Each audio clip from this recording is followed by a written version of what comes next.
Hello and welcome everybody to the Solano College Sports Network. We are here in Vacaville, California at Tom Zanino Stadium as the Rodriguez Mustangs take on the Vacaville Bulldogs in the Mel League opener.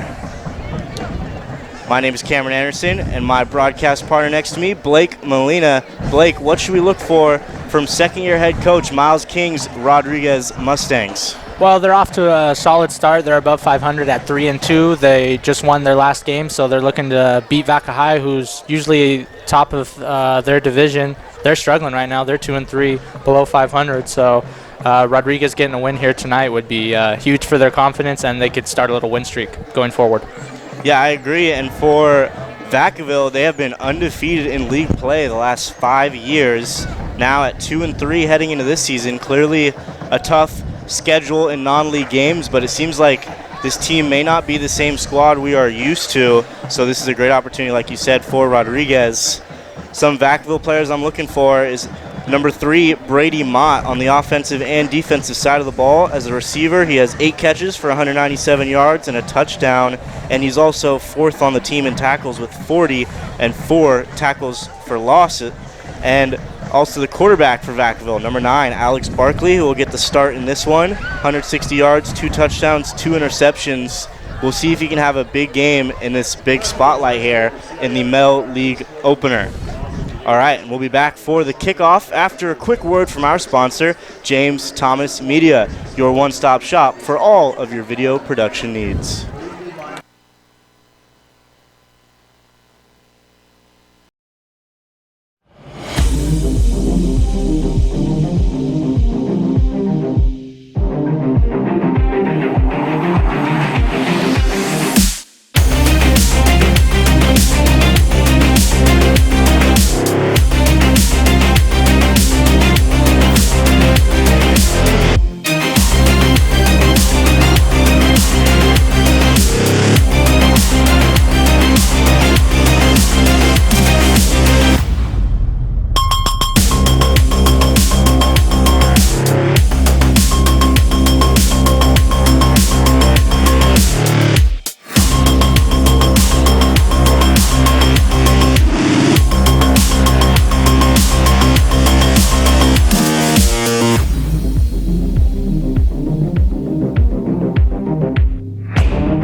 All right, and welcome back for the kickoff, as looks like Vacaville will defer and kick to the Mustangs.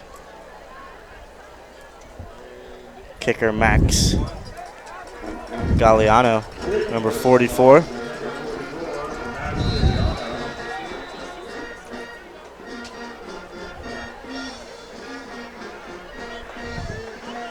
Lefty boot. And it's a good one. It'll go into the end zone for a touchback. So we will see the Mustang offense. A lot of the same faces we saw from last year with the Mustangs.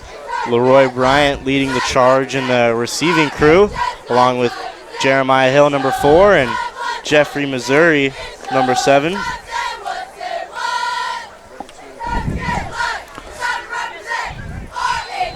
Also, too, one of the reliable weapons for this season is a Jameer Buckner. He's got 2 touchdowns and leading in that department for the Mustangs. Dylan Burke, the sophomore quarterback, stepping in tonight for the Mustangs. Yeah, Keenan Jones out with an injury. So the sophomore will get the start. Run up the middle. Almost broke something off, but immediately swarmed by the Bulldogs. Looked like Bentley Williams on the carry.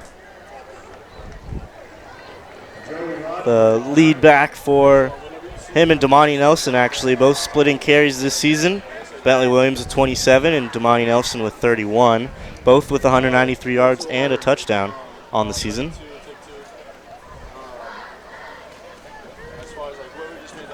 Yeah, and also for Burke, as we said, he's a sophomore quarterback. This is a good look for him against a team that's typically usually, you know, like we said, kind of on the top with Vaca High. They're kind of struggling to start off the season, so this will be kind of a good prove-it game going forward for him, too. I mean, he's only a sophomore, so, I mean, they can look at him for another 2 more years. Yeah, really good look for Rodriguez, as last year's team had a lot of juniors and seniors. Now those juniors are seniors this season.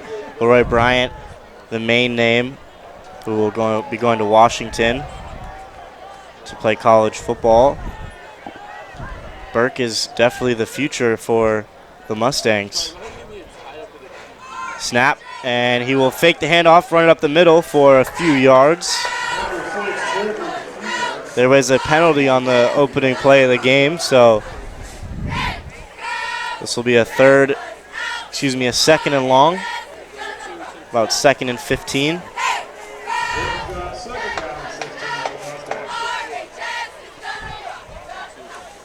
Burke hands it off. Bentley Williams up the middle. And he's finally taken down shy of the first down.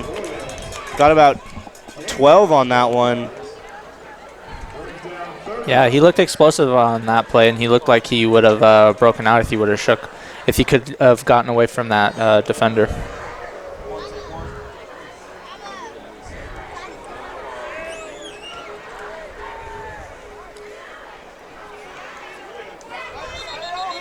It's like some confusion now. The Mustangs will make some substitutions.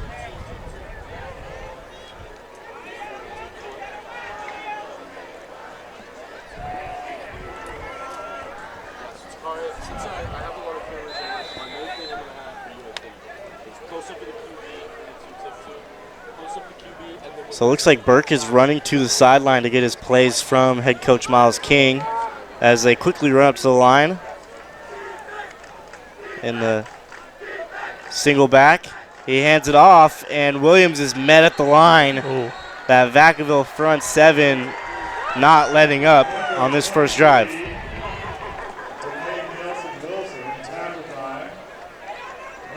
Looks like Damani Nelson-Wilson with the carry, and that'll bring up 4th down. And it looks like Rodriguez is going to elect to punt here. Isaac Bubak, the returner. And the kicker for the Mustangs, Mateo Arias.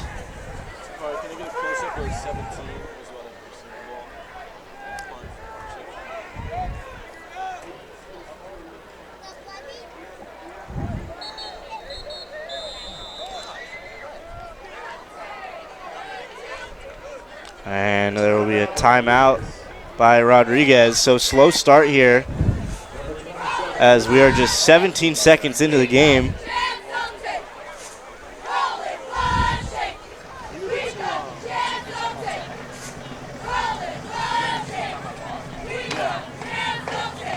A little bit of a slow start for Rodriguez. Vaca High's defense, though, looks like they're kind of starting to get the wheels in motion. Eric Gladney, number 40, the middle linebacker, who actually leads the team in tackles, helped get that or stop that play for the Bulldogs.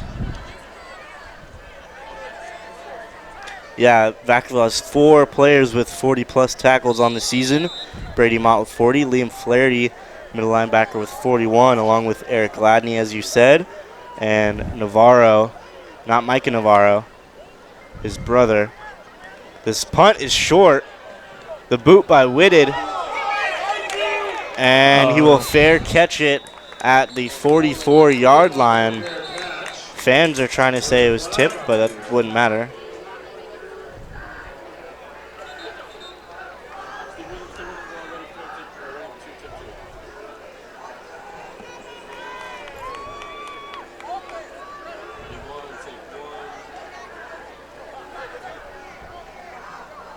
Not quite sure what is going on. A lot of discussion here early. Yeah, I think there was a late hit with the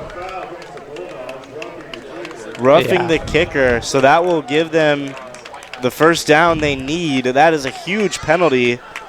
Rodriguez bailed out as they'll get another chance here.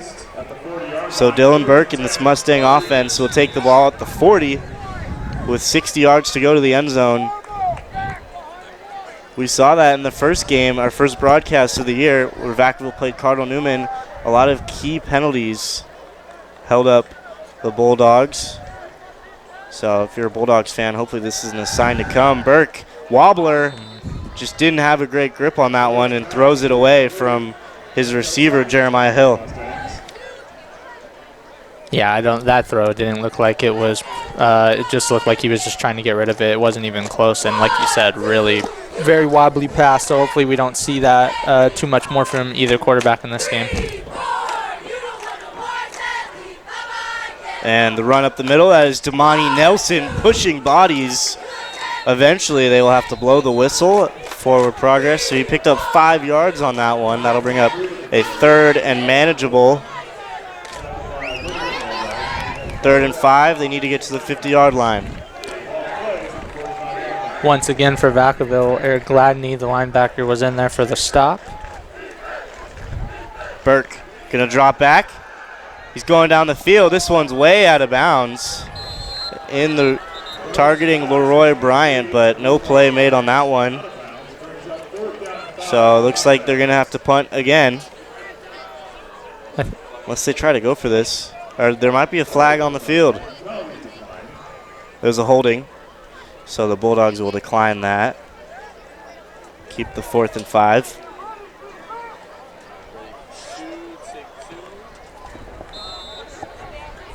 So we will try this again. Mustangs bring out the special teams unit. The punter's Owen Whitted, number 27.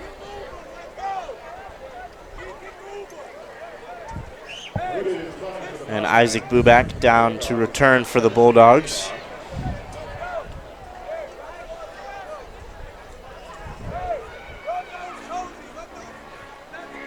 No pressure this time after the roughing the kicker.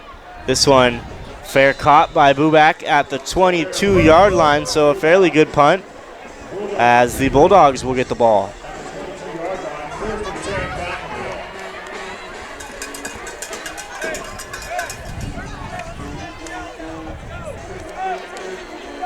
Vacaville is definitely going to lean on their running game as Christian Diosdado has 78 carries for 321 yards and 2 touchdowns compared to Alex Barkley, who only has 163 yards through the air. Quarterback Brody Fortunati is injured and not playing in this one, although he has 6 touchdowns and 6 interceptions, so clearly some trouble managing the football as Diosdado is going to run this one and be really close to the first down. Another flag on the field after the play. So the refs are already dominating this game.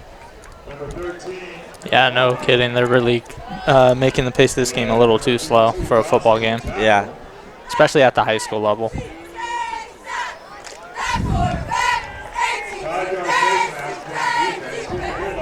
That'll be a defensive penalty, so that'll add 5 yards to the run and pick up the first down now at the 37-yard line. Diosdado gets the ball up the gut, only for a few. Gabriel Betrez on the tackle there, the tight end and defensive end, who was actually first in the San Joaquin D2 section in sacks this year with 9. He also has, let me read this right, 5 touchdowns as the tight end. 178 yards on 13 catches with 5 touchdowns. This ball down the field, just overthrown for his receiver. Nice show of arm strength by the backup who's playing tonight for Brody Fortunati. Barkley just overshot him just a little bit. And going back to the running back, Diosdado, I think they're going to lean on him heavily. Not only is he going to be the main rusher, but he's also a good catchback. He has 2 receiving touchdowns on the season. Play action, Barkley rolling out, and he will go down. Who else but Gabriel Betrez, sack number 10 on the season. It actually comes up holding his left arm. Not a good sign for the Mustangs. He's quickly the first one off the field. Yeah, he looks like he is in a lot of pain after recording 10 sacks on the season. Hopefully we do see him return into this game. So Betrez will take a seat on the bench, and the Bulldogs will have to punt this one away after the early first down. High snap, Navarro, nice kick. Leroy Bryant on the other end, and he will let it roll. And it will roll out of bounds right at the 27-yard line. So a great punt, switching field positions. So Mustangs with a third opportunity with the ball. We'll see if Dylan Burke can get it going and throwing over the top. We're excited to see Leroy Bryant. Yeah, absolutely. On both sides of the ball, too. I mean, he is just an impressive player on both sides of the ball. Yeah, 32 receptions for 412 yards and 3 touchdowns. Also has 3 interceptions on the year as the main cornerback.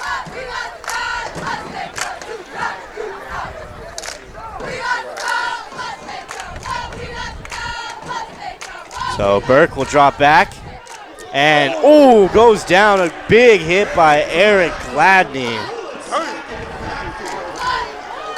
Burke did not have his eyes on the defender. His eyes were downfield and looked like he almost got blindsided. Took a big hit from Gladney, the lead linebacker of this Bulldog defense. Yeah, with that, he just recorded his 5th sack of the season, and that is going to be, I believe, tackle number 50 for him. Yeah. He might have over that now with the first couple drives. Be up to 51, 52 now. Leading the team in that department, as you said. We are definitely going to be calling his name a lot tonight, whether he's getting a sack or a big play of some sort on the defensive end. And Rodriguez, a more pass-heavy offense, so far have not been able to get it going. Because it looks like they have a bunch formation out wide.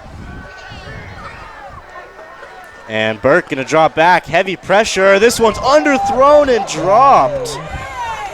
Justin Albrecht had a gimme interception and might have been able to house it, but just off the hands. And, you know, Blake, that's why they play defense. Yeah.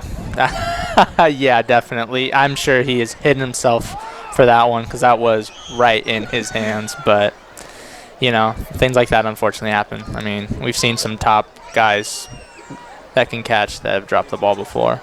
Yeah, you're right. Dylan Burke, a couple mishaps on his throws so far. He's been very accurate this season. Coming into this one, he was 32 for 43.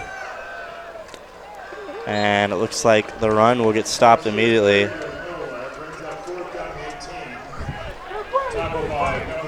4th and 18. They will have to punt the ball once again.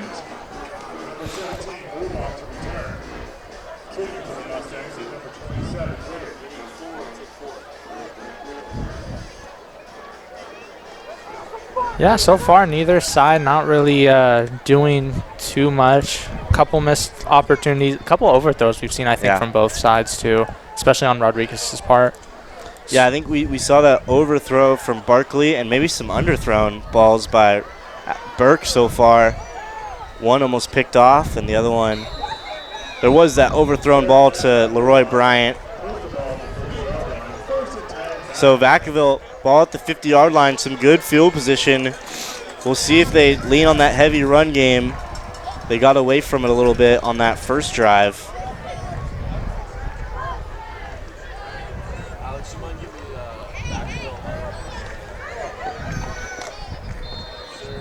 Also, I'm sure if he hasn't already got one, Brady Mont will probably be getting his first catch a lot sooner than later, potentially on this drive, as he's been one of the go-tos, and he's been a very pretty solid deep threat for them too. They haven't really had, it seems this season, too many guys that can really take the top off, and I think from what we saw in the last broadcast, he can kind of do that. He showed signs of that.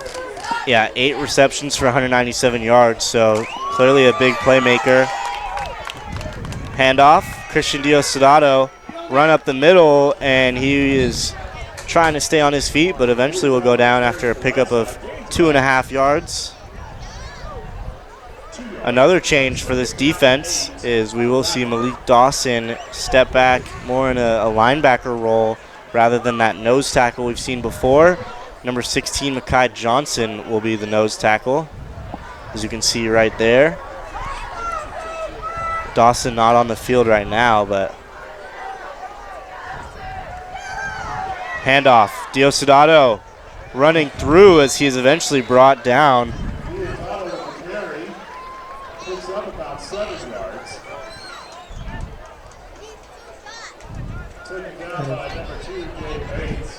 Yeah, he's doing he's been pretty solid for them, like offensively overall. I mean, he's been their main focal point, but the run game for him has been good too.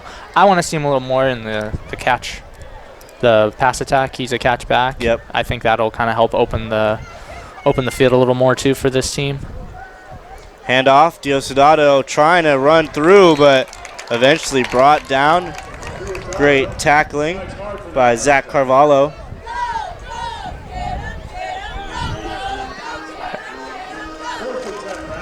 So 4th and 10 now. No, 1st and 10. Yeah, I'm not sure what the... Should be 1st and 10. Yep.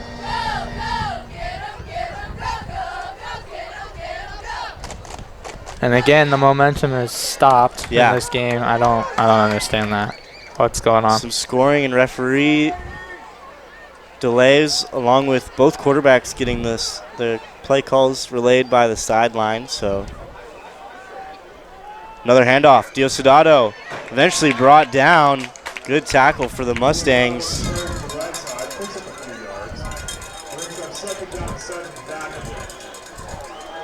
You know, it wasn't shown in the stat sheet, but those runs he's doing are tough, and it might only be 2 to 4 yards, whatever it is. But I mean, he's earning those yards. Yeah, especially on the to get the first down. Yep, those 4-yard gains. You could stack up 4-yard rushes, and you'll pick up a lot of first downs. As he is still moving through defenders, some strong running. As this will bring up a 3rd and short. 3rd and 2. As Diosdado is just running his way down the field. Close to 40 yards on the ground so far in this one, just in the first quarter. Just over 2 minutes left to go here. 3rd and 2, big opportunity for the Mustangs. They drop one back, and Diosdado, he has a hole. He gets by the defender, and he will go all the way. Nice run overall, and that was a good, solid run, at least 20 yards, and gets the Bulldogs on the board. Touchdown for Diosdado, as that is his 3rd rushing on the year, his 5th touchdown overall, as he puts the Bulldogs on top. Ran from the 50-yard line all the way down to the end zone on that drive. That was all him. Yeah, a great showing by Diosdado for sure, but that's a little shaky for if you're the quarterback for Vaca High, and if you're Rodriguez's coaching staff, you're looking at that like, okay, we need to change it up and maybe focus more on the run if they're not going to pass. So yeah, it looked like they sort of had zero coverage on that one. They dropped back one safety and tried to blitz everyone, and there was a wide open gap straight down the middle for Diosdado, and he just had one defender to beat to get to the house. Yeah, I think with these coaches using their backup quarterback, they're gonna have to look and make a lot of adjustments throughout this game.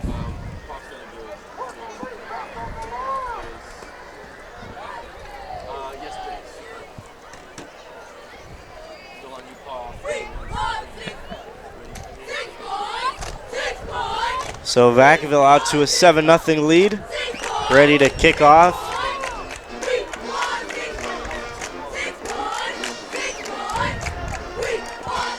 Max Gilano ready to kick this one off to Leroy Bryant down on the other end for the Mustangs. He legit does it all. He plays offense, defense, and special teams. Yep. My God. And this one is actually returned by, they're going to say his knee was down. Oh. That was Jeffrey Missouri on the return. Referee is going to say his knee touched the turf. I don't know if his knee hit the ground on that one. It looked like he was thinking about it, but I think he pulled it up. I don't think it hit the turf. It's interesting, it was the ref that was behind him standing in the end zone who called that one instead of the line ref who had a good shot, who did not blow his whistle. So this is going to hurt the Mustangs as they're going to have to start this drive off at their own 8-yard line. So they have 92 yards to go. Leroy Bryant lined up on the left side. Handoff. And Bentley Williams will try to run through some tacklers, and he will. He's staying on his feet, but will only pick up about 4 yards. So a strong running right there from Williams.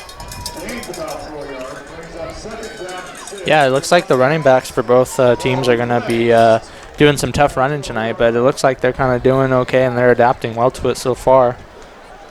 Yeah, and Dylan Burke also 93 yards on the ground and 2 touchdowns on the ground. So clearly a dual threat quarterback. Going to keep that edge rusher on his feet with those read options, as he almost kept it that time, but he maybe should have kept it on that one, as that one is stuffed at the line from this front 7 for Vacaville, who has been purely dominant for quite some time now. They've always had a really strong front 7.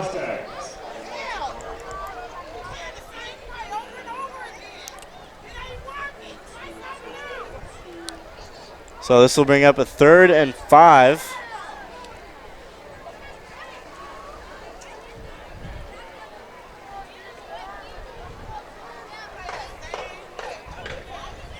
Bentley Williams will come off the field. And they're going to have Leroy Bryant in the backfield. We'll see if they motion him out wide or into the slot perhaps, and yes they do. Motion him into the slot. So it's 5 wide. Nobody in the backfield for the Mustangs. 3rd and 5. Snap. Bryant open down the field. And an early hit. Oh, that was really early. And the ref has to throw the flag on that one. Wow, he might have had actually a legit chance of getting that too if it wasn't for that early hit. Yeah, he was getting wrapped up multiple seconds before he could even catch that ball.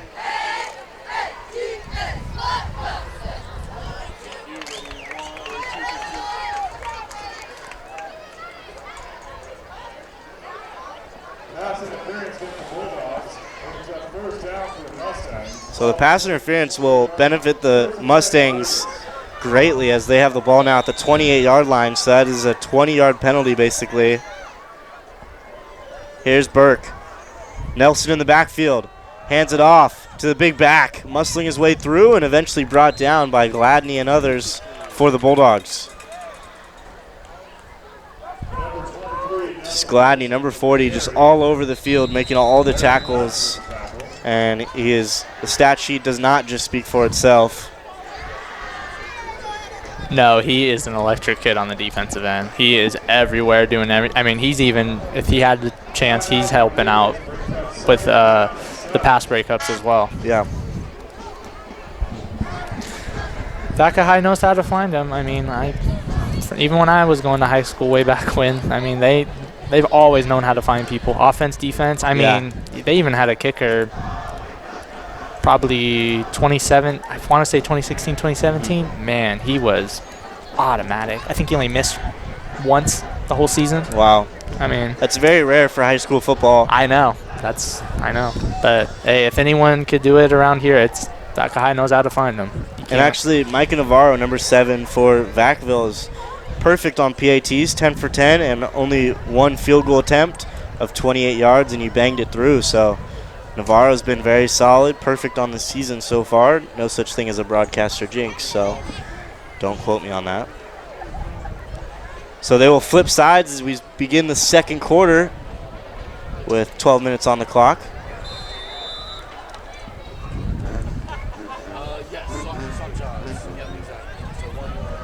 Nelson still back in the backfield for the Mustangs. Second down, Burke drops back over the top. Leroy Bryant, it's overthrown.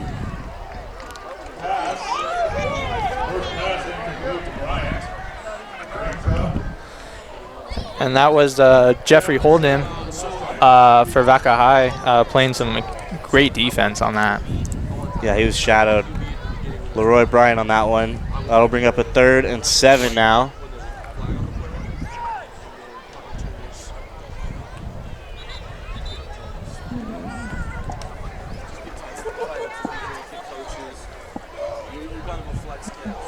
And the referees once again controlling the game. Have been controlling the tempo so far. Gosh. I'm not a fan of that at all. I'm sorry.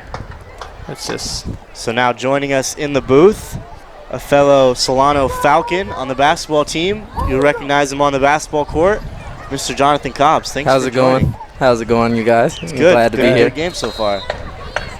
Hopefully it gets better. Yeah, hopefully you're a good luck charm right here. We can get some offense going. Yeah. See Dylan Burke. Maybe we can hit the star Leroy Bryant. Yeah, connect over the top. It is 3rd and 7, so Burke's going to have to drop back once again. And he's looking over the middle and just incomplete once again. No flag on the field, so the Mustangs will have to punt this one off again. Let him a little too much to the middle. Yeah, that and Vaca High brought the pressure. I mean, they were coming in with at least 3 guys, and Burke just got it out of his hands right at the last second, or he would have been flattened like a pancake.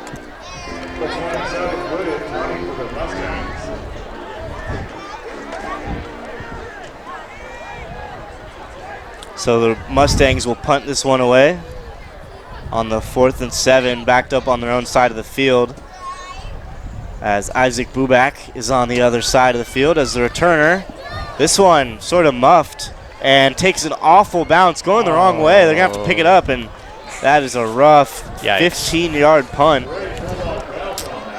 So the Bulldogs with fantastic field position on the opposing 39-yard line. That's sort of been the theme of the game. Vaca High with good field position. Yep. That's how they scored on their last drive, with Diostato at the 50-yard line just bulldozed his way down to the end zone.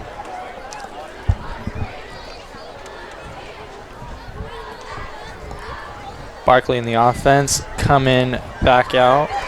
Still having Brady Mont still quiet in this game, one of the top receiving targets. It's mostly just been kind of the run game for the time being. Diostato blown up in the backfield, but Trez trying to rip the ball out. Looked like he might have lost a yard on the play.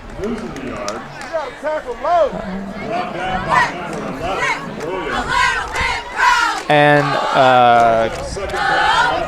who was it? The DN for Rodriguez just came off the field holding his arm. Number 2, Gabriel Betrez, yeah. Yeah, we saw him come off the field after he had his first sack of the game. Diostato stumbling forward and will pick up a nice gain, but clearly mad at himself. He might have had more if he could stay on his feet. Yeah, well, I mean, he's a hard worker for those yards. He's been doing it all night. I mean, even though he stumbled, I mean, he still got 3 or 4 out of that. Rod might have to keep a couple more in the box. Yeah. Yeah, definitely. Seems like they're trying to blitz off the edge, but Barkley's not. Wow, and they jumped. It's interesting how Mustangs are really trying to get this pass rush, but the Bulldogs aren't throwing the ball. Inside zone. Yeah. You stack the box, get some big bodies on the D-line, and try to stop this running game. I mean, you have one of the best cornerbacks in the area. Make them throw it over the top. Make a play for you. Yep.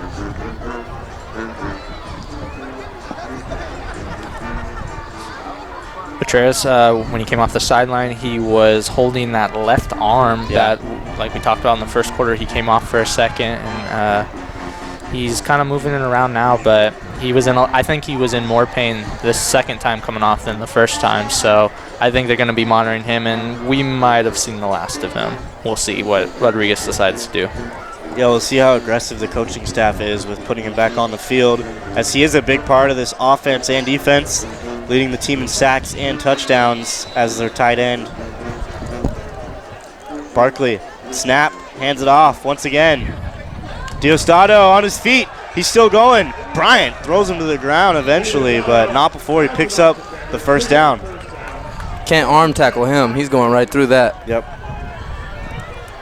Yeah, he's playing like a bowling ball right now. He's just going through everybody. Giving me Leonard Fournette vibes. Yeah. That's a great example, actually. He's got to be north of 400 yards on the season now and 80 yards in the game.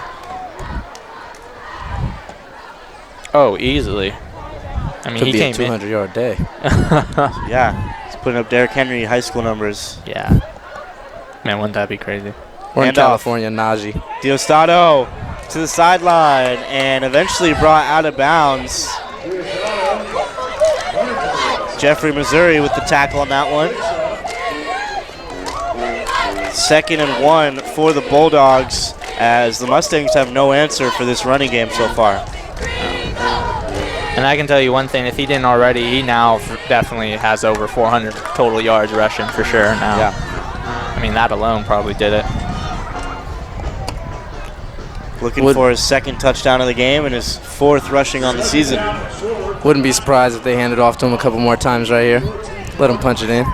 Yeah, and impressive that they haven't brought in Gabriel Ellis, the 2nd running back who has been splitting some carries. Diosdado has been getting the full workload so far as they'll hand it off again, and this time the Mustangs meet him in the backfield. Perfectly timed blitz.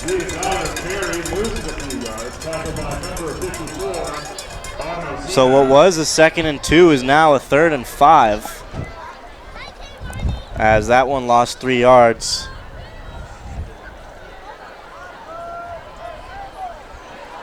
We'll see if Barkley will have to drop back here.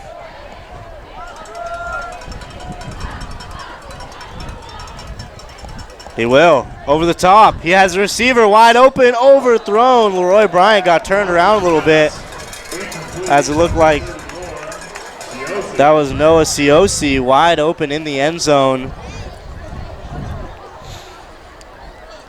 Just a little overthrown, just a little bit. That was a great play call and a great break to the end zone. If he would have put that on the money. Easy touchdown. 14-0. Ciosi snuck through the secondary. The tight end for the Bulldogs. Looks like they're going to go for it on 4th down. Barkley rolling out to his left. He's got a receiver open if he can get it out there and say he's going to get sacked. Jeffrey Missouri with the sack.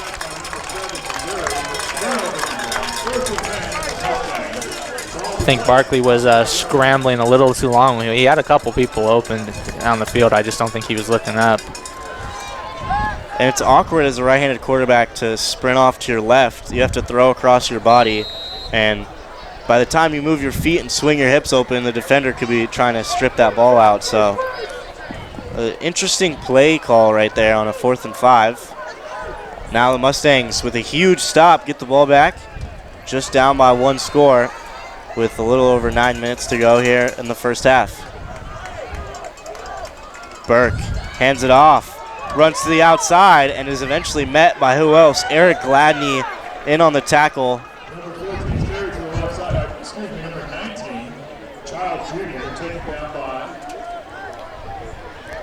The defensive line for Vacaville has been all over the run tonight. Yeah, I mean, it's been the Eric Gladney show on defense. He's been doing everything for them. It looks like that was Daniel Childs still in the backfield, normally a wide receiver. Leroy Bryant snags that one by Burke, though. So Burke's first completion here of the game, and it's to Leroy Bryant. Nice little extension by Bryant. It looked like it was just overthrown a little bit, and he extended out to grab it at the right time. Nice catch by the soon-to-be Washington State? Washington. University. Excuse me, Washington He's a Husky. University. Congratulations to him on that. And his play so far, in this game at the very least, has shown why he's gotten that scholarship and in seasons prior. Handoff, Childs. Running through the contact, but eventually brought down. Pick up a few yards with that run. So we see Bentley Williams trot back on the field. Not a bad showing from Childs in the few attempts he had. He actually ran into his lineman, number 55, Chase Staddleforth, on that one, or he might have gotten a couple extra yards. Burke drops back over the top. Leroy Bryant, comeback route, was picked off. He's got a chance, cutting back up the field. Some good moves. He needs some blocks. And he's eventually brought down by Bentley Williams. It looks like some miscommunication on that one as Bryant came back on the comeback route and Burke was throwing it over the top. Yeah, I thought that was an easy one for Leroy Bryant, but like you said, Cam, obviously some miscommunication and a nice play by Jeffrey Holden, number 12 for Vacaville to get that interception and get Vacaville back on offense.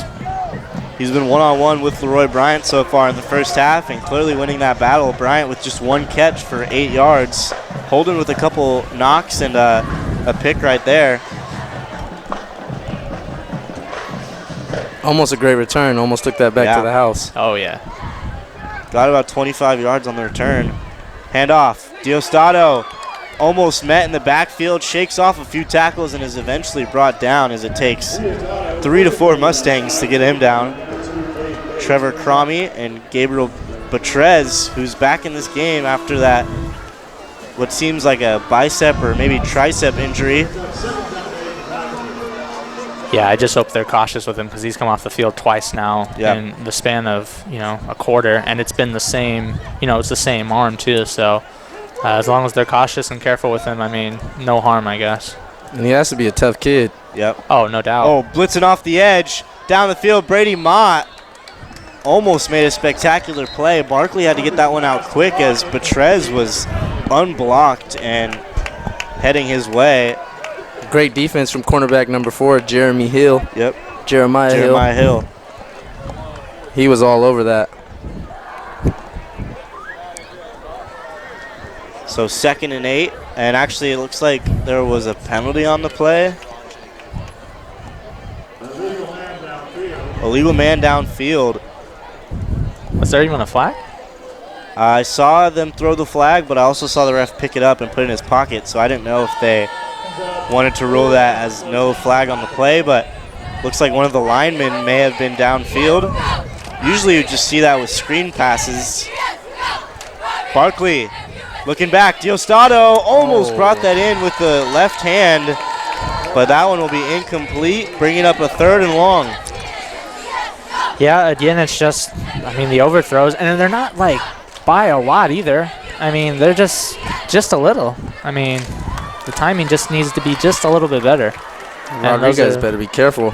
Yeah. He starts completing those. They're gone. Big plays. They should already had 2 at the very least. Yeah, that could have been a touchdown too, the way he had the sideline. Yeah. 3rd and long, Barkley gonna have to throw it again.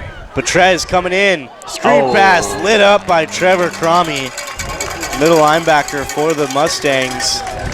As Diosdado is unable to come up with that one. We'll see if they elect to kick here, and it looks like they will. Great play recognition by the Rodriguez Mustangs. They were all over that screen play. Looks like they're going to punt from the 35-yard line. This is a interesting high school football. No, this is going to be a kick. It's got to be a kick. No, they're going to punt it. So clearly just trying to pin this one out of bounds. Oh, this is kind of dangerous. Heavy pressure coming in. Line drive, and we'll get out of bounds right around the 13 to 14-yard line. Pretty good punt. Good punt, but still interesting. Would you rather go for it on 4th and 12 or punt and pick up maybe 20 yards of field position? The way the last 4th down went for them, I think they want to play it safe, take the lead going in half. It's true. Keep the field position on their side. That's a good point. Backup quarterback in the game. I'm more for the aggressive approach, but you know what, Cobbs? Yeah, that's a good game plan too.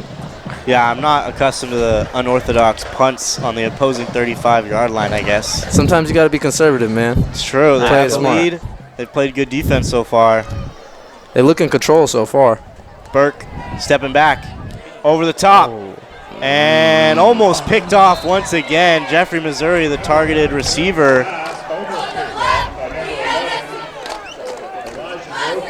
So really rough start so far for Dylan Burke, who's been nothing short of spectacular this season with a great completion percentage, over 450 yards, 9 touchdowns, and just 2 interceptions. Now 3 interceptions on the season. And he came into the game with a 128.5 QBR, which is through the roof. The average NFL quarterback QBR is around 80 to 90, and he's at 128.5. So, oh, this one off his face. He's going to have to kick it. No, he cannot field it. And he will dive to the 1 yard line. Jones stumbles snap. Seems like miscommunication has been big on Rodriguez's side, costing them a lot.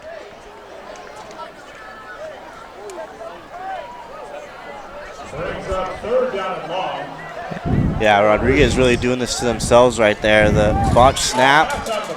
Now they're down at the 1 yard line. Clock is ticking. And it'll be a 3rd and 20 to go. Yikes.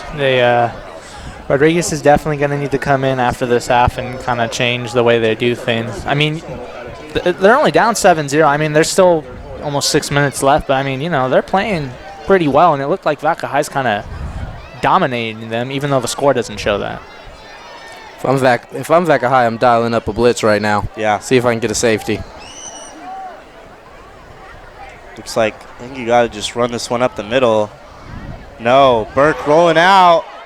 Dangerous, over the top. He's got a receiver, Betrez, and they throw the flag. Wow. A PI. That's Cobbs, you were all over that one. Yeah, I seen holding right there early. You got to let him have a chance to make a play on the ball. Cobbs was doing the flag motion before the ref even pulled it out of his pocket. He knew. You never know if they're going to miss it. Yeah, no, good Yeah, eye. you got to help them out sometimes. I respect that. Also, too, real quick, I believe we were talking Rodriguez's quarterback was Dylan Burke. The last couple plays, I believe number 9, Keenan Jones, was in there, unless that was the jersey was a little messed up, and that was number 4, Jeremiah Hill, in the backfield.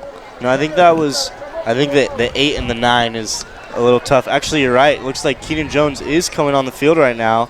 Dylan Burke on the sideline. So Keenan Jones in this one, as Dylan Burke clearly struggling as a sophomore. They want to give the senior a shot here against the top dog Bulldogs. This one to Leroy Bryant. He's going the wrong way, but will pick up a couple yards. It's nice to see them get the ball into some of their playmakers' hands. Yeah, Trying to get something going. especially Leroy Bryant's hands of Yeah. any playmaker. Going in, though, real quick on Keenan Jones. I mean, you know, 41 of 65, 451 yards, 4-3 TD to INT ratio. Not as good as Burke, but he is the senior with more experience. And not a bad QBR at almost, it's if you round it up, it's 85 exactly. Yeah, Keenan Jones, the senior, as Betrez will come in. And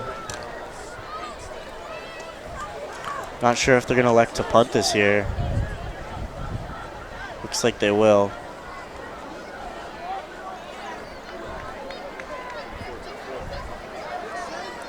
No, here's Keenan Jones and the offense. So 4th and 1. What would you do here? I would go for it. Oh, I'd run it up the middle. Yeah, I would go for it just because of Keenan Jones' experience compared to Burke's. Yeah. Because of the sophomore senior thing. But yeah, I mean, you go for it here. A bootleg. QB sneak. Got him. They got him to And jump. got him. Hard count.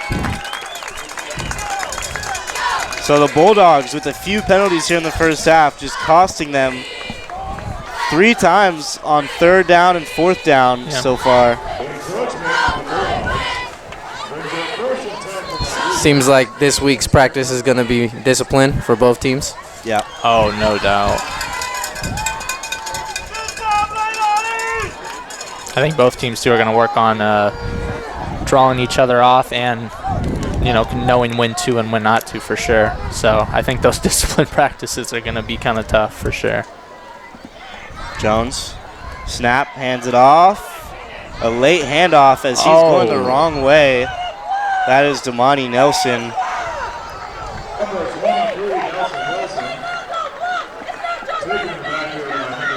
He was met in the backfield by Noah Siosi on that one. So with the forward progress, they'll call that a loss of 3 yards.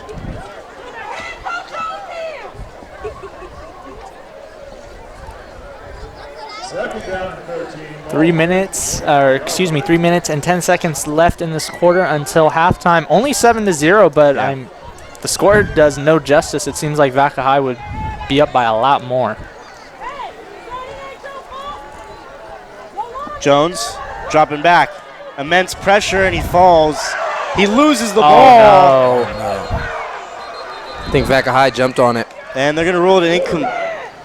We'll see what the refs rule here. We're going to call it.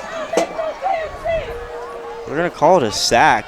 Oh, I don't know if that's the right call. I was assuming it would be either an incompletion or a fumble. I don't think they blew the whistle before he fell, and unless his knee touched the ground.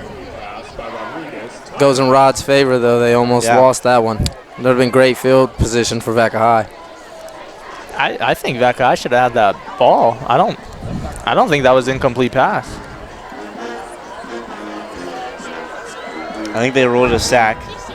Did they? Yeah, they ruled that a sack, so that'll be a 3rd and 22. Oh, that's still not the right. That's still not the right call. These refs have been a little interesting so far. You remember the tuck rule? Exactly. Yeah. They don't always get it right. No, you're right, but I don't know about that one. That one was a little. I mean, if we're up here debating it, I mean, come on, we can't be the only 3 people debating it. I mean, right? I would hope not. I mean, you know. But by the way, that was a fumble. Okay. I think Vaca High agrees with you.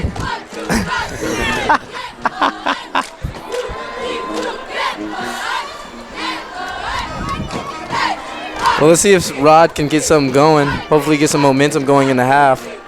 Right now it's all Vaca High. Yep. All Vaca High, but 7-point game with a whole nother half left to go. And Rod's getting the ball, right, to start? Or Vaca High? Vaca High will get the ball. They defer to start. The last thing the Mustangs can do right now is throw the ball into the other opposing team's hands. Yeah. Which Keenan Jones almost did right there. And with the short yardage situation here, if you throw an interception, it's an easy house call. If you fumble the ball, it's the same ordeal. And if not, Christian Diostato is on the other side waiting to pick up another touchdown. Vaca High's almost playing the deep ball, playing about 10 yards off on the cornerbacks. Yeah. Safeties are a little up, though. Yeah, Navarro across the middle, along with Brady Mott on the left side. You know, the referees, just like teams, the referees should get a timeout limit. Yeah, seriously. Ladies and gentlemen, for all Vacaville High School Hall of Fame inductees, please meet down by the big bulldog head in the end zone. Here we go. Nope, just kidding.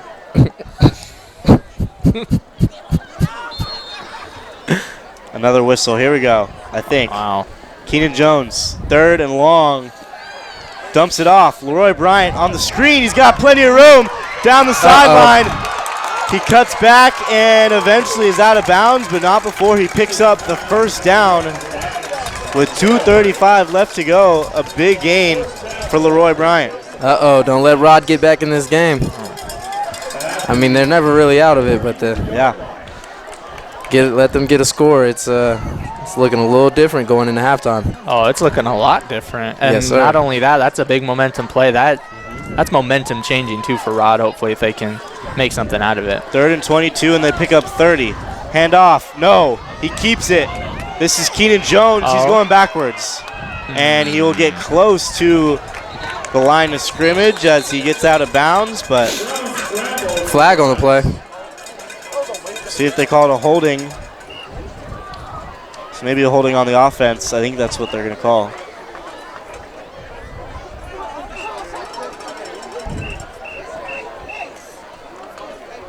Can't counter a great play with a mistake.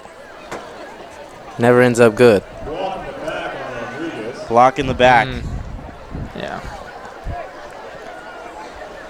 So all that momentum takes a quick halt as that one will back them up 10 yards, I believe. So 1st and 20 from the 33. 1st and 20 for Rodriguez.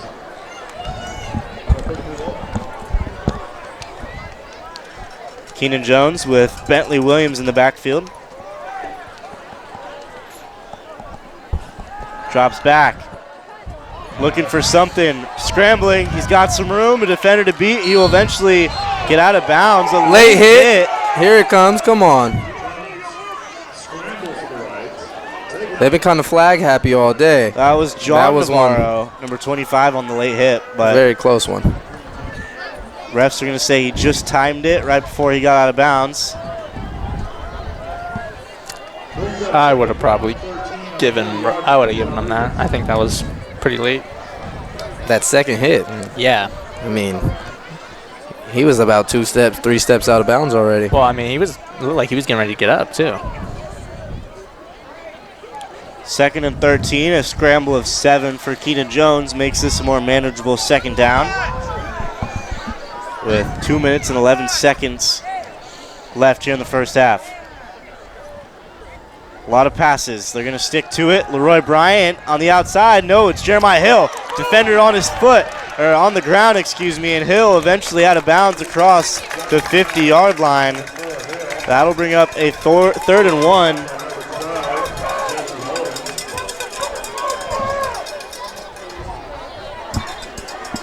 .150 on the clock.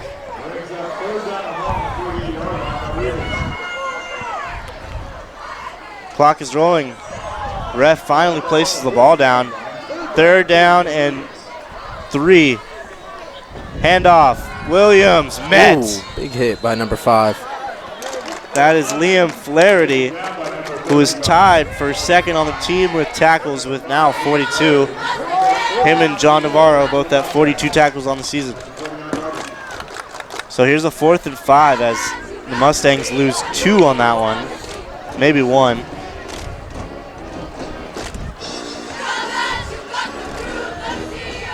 Clock is still rolling. 2 timeouts for both teams as we are down to the 1 minute mark. The Mustangs have 51 yards, to go.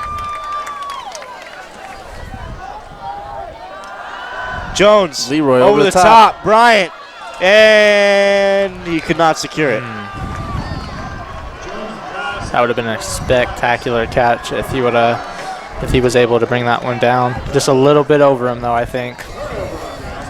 So that'll be a turnover on downs, and now Vacaville with 48 seconds left.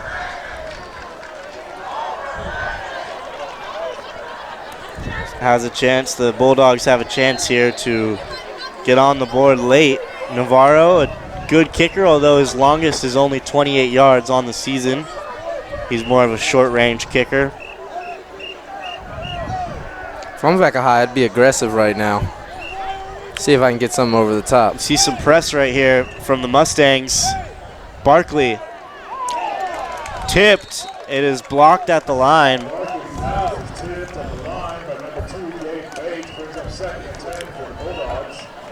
Yeah, Vacaville High can either. I agree. I think Vacaville High should be aggressive here. I mean, there's only 44 seconds left, but I mean, if they don't make anything of it, I mean, they get the ball to start the second half, and they have a 7-0 lead. So, I mean, they're in all right hands, but I mean, it's still anybody's game for sure. We'll see if they look at Brady Mott here. Line him on the left side. Haven't seen him at all this game so far. Leading receiver for the Bulldogs. Instead, they're going to hand it off for a gain about 3 yards. Flag thrown in the backfield. Gabe Ellis on the run. And yes, there is a flag on the field. So we'll see if they call this one back. They will.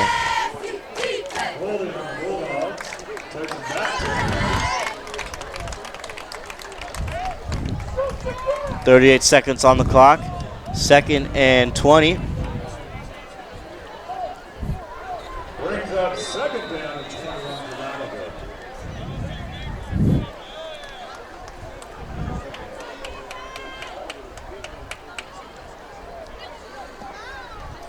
Yeah, if I'm Vacaville High, I'd just run it 2 more times and take this to half. Yeah, be comfortable with your lead at this point. Unlikely you're going to break off 60 yards here, but you might as well try to do it on the ground as he is off. Oh. A great run by Ellis as he picked up a lot of it. 16 yards on that carry, but they will let the clock roll to half.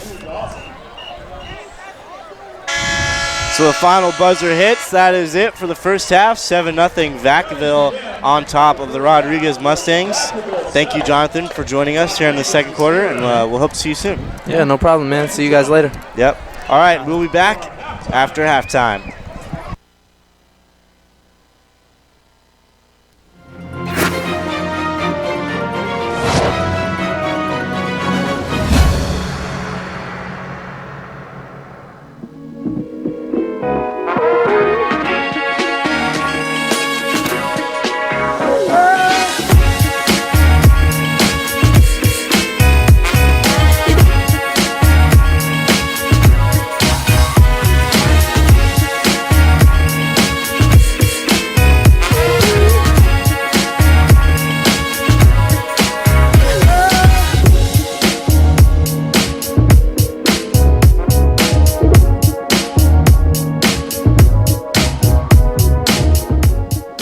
Welcome to another edition of On Campus here on the Solano College Sports Network. My name is Blake Molina, and today I have a very special guest, forward for the Solano men's Falcons basketball team, Dakari Hughes. Appreciate you taking the time to talk to me today. So we're going to dig into your Solano career and what's upcoming for you, but I want to start with what your roots are. Where did you play in high school? How did you do? And even before your high school career, if you don't mind elaborating.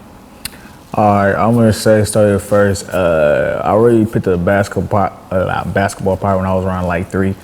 I want to say that's when I really started really getting into it, really playing with it. And I would say growing up, I was playing 3 sports a lot. So for me, I wasn't really sure what sport I wanted to play for real. Then I would say around 5th grade, we had on my NJV team. Mm-hmm. I think it was all Nella All Stars. I don't remember. We had went to LA and we had won the whole thing. And so that was first time really real winning experience with basketball. So that kind of made me like it a little more. In middle school, I started taking it more serious, and that's when I started really separating myself. And then I'll say going into 8th grade year, I played for this nice AAU team. I show me real talent out there. Mm-hmm. So I knew I had get better. And I would say going into high school, my first high school, I wasn't really fond of the school. My dad wanted me to go there, but I went to Benicia my first 2 years. Played there, played VAR my first year, second year. And then I want to say after that second year, I was looking to transfer somewhere else, more talent. Mm-hmm. But I was trying to go to Berkeley, but it was a little too far for me, so I couldn't really commute to that. And so I ended up choosing Fairfield High because it's basically local. My friends was there. So you feel me? I'm like, okay, friends there, let me go there. First year there, it was cool. We actually had a lot of talent there, and then it was one of them situations how the Lakers is, how you have a whole bunch of talent, but it don't mesh. It don't work. So for me, that first junior year at Fairfield High, it wasn't really cool. My senior year, I guess you feel me, because how it really was, all the juniors on the team that year was all we all was connected, and then all the seniors, they wasn't really connected like that, so it messed up our team chemistry. And then after they graduated, and then you feel me, juniors became seniors, that's when we all connected, and we had a better season with the playoffs. You feel me? So that was better my best year too. That year right there was really that was your best overall year, you would say? Yeah, team chemistry wise and everything. What about for your personal goals? You talked about team and how the chemistry built after those seniors left. What about you personally? Was that for you a good season overall, or did you maybe have a season before that, prior to that, where you thought you were a little better, but maybe it didn't account to wins or something else? I want to say I was really starting to really do my thing my sophomore year. That's when I got on the AU team, and I started to really get recognition. I started getting put in the ranks and everything. And then my junior year, I had off-court issues, so you feel me, it kind of messed with my head that year, so I wasn't really you feel me, really into it. And then my senior year, I was just full locked in. You were locked in, yeah. I was locked in, so I had a good year, I want to say. And then basically kind of brought Fairfield back because they was out of playoffs for 2 years. Mm-hmm. Yeah, well, that's always an achievement, bringing a team success that maybe hasn't seen it, whether it's 2 years or 16 years, whatever that number may be. It's always good to bring success to that new team and help them kind of get that life back that they might have once had. When you came to Solano, what were kind of what were your ideas? Were you thinking hoop, straight, going to the NBA? Did you have maybe another option besides playing basketball, or just a whole different mindset in general? What was kind of your thought process? I'm not gonna lie, it was like a long process where Solano was my first option. I actually was like, at the time, I was trying to figure out college to go to. I recently was playing LA at Santa Monica, but that didn't work out. So I ended up basically like coming back out here. I set out for a year because of basically like junior college where you can't play. Yeah, the transition thing. I got you. So that year I was sitting out. I was Sac City. COVID hit. So right there, I had to sit out another year. Then next year I transferred to Solano to basically play, and then we had to sit out another year. So now it brings us back to where, you feel me, this year came around. Yeah, so you've had a couple years kind of derailed, so now you're looking for that kind of comeback year, so to speak. And from what it sounds like, you're hungry. You have the accolades to kind of back it up. What are you kind of looking forward to maybe doing differently that you haven't done previously for the Falcons this season, if you get that opportunity? If I do, I want to say probably get more in actual like real shape for real. I would say try to at least actually be on the court for my team so I can actually help us win. And I would say basically just try to just do better than we did last year. Yeah, I'm sure you and the whole team kind of want to forget last season, but it is a new season. You get to start fresh. It's like a fresh new start. And we saw glimpses of you last season. For me, what I saw, you were that two-way player where you did it on the offensive end, but you also picked up the slack and you could do it on the defensive end. So I'm hoping to see that from you, and I'm sure we are going to see that from you. But switching gears from basketball, was there anything else maybe that brought you to Solano? Was there maybe like something kind of that caught your mind, like a certain class to kind of help you build maybe something else, another career, or maybe you have a pathway and you're kind of still kind of paving it? Well, I can say this. Only reason I came to Solano because one of my friends was coming here, so I was like, okay, cool, somebody's here I know. And it was local. So, like, at my previous colleges, I would always commute at least like 20, 30 plus minutes. So, like, from go to school or like first, like, reaching my first college I went to, it took an hour because of traffic. Yeah. So, I was tired of it, so I was like, something local was cool. Yeah, it's nice to have a local college. I mean, depending where you're from, even in the Fairfield-Vacaville area, if you have to go out to Vacaville, and Fairfield back and forth, it's 15, 20 minutes without traffic. What else besides basketball, though? Is there anything else? Are you mainly just a basketball person? Do you have any kind of other hobbies maybe you're kind of working on the side and you hope that can kind of, you can build something on? I would say hobbies-wise, because I kind of want to be an entertainer. I've been basically, I'll make music. I'll basically do a couple things like that. I'm trying to get into acting, so so I'm basically trying to take classes with that, see how that's gonna go for me, see if I can really like it. Gotcha. Going real quick with the acting, have you any experience in that at all? Like any just from maybe a YouTube video or something a little higher, music video, anything, guest appearances, or is that kind of still in the works? Nah, I thought with the acting part, I want to say I'm not really like too much experience. I did like a couple like short, like not short films, but like things back in high school, but it wasn't that serious. Yeah. And I would say like going forward, I want to actually learn how to like do scripts and like actually learn scripts. Oh, okay. So like basically like based on like basically being movies, TV shows and stuff. So I'm trying to like get my experience up with that. So then when I do go to shows or I just talk about auditions, I'll be prepared. Would you be interested in actually like writing the scripts? Nah. Are you saying? Oh, you're doing like actually. Gotcha. Like I remember the lines. Gotcha. Going through them. Okay. And then, so kind of where this leads me now, kind of my final question is, we've talked about kind of your athlete background and stuff. What are you looking for in this class? Is there something, does this class maybe give you another option beyond college? Is this just for just taking it because maybe something else, kind of a driving force of any type? Honestly, I just want to like basically learn something new. So it's like one class I want to learn. I basically want to be like a jack of all trades. Like, I want to learn like a lot of stuff. Yeah. So you feel me? Like this one class right here, I was like broadcasting seemed cool. I want to, you feel me, see what it is like behind the lens, see what the world's like, try to see how it would be like, say if I want to do a podcast or anything Yeah. in the future, I know how to work certain things. Yeah, one of my favorite things too, and if I do make it in the broadcasting scene, my thing is I like athletes that kind of transition to the booth. I'm not going to be that. I'm not some crazy good athlete. I played sports, I understand the game, but I'm not, I'm not making that transition.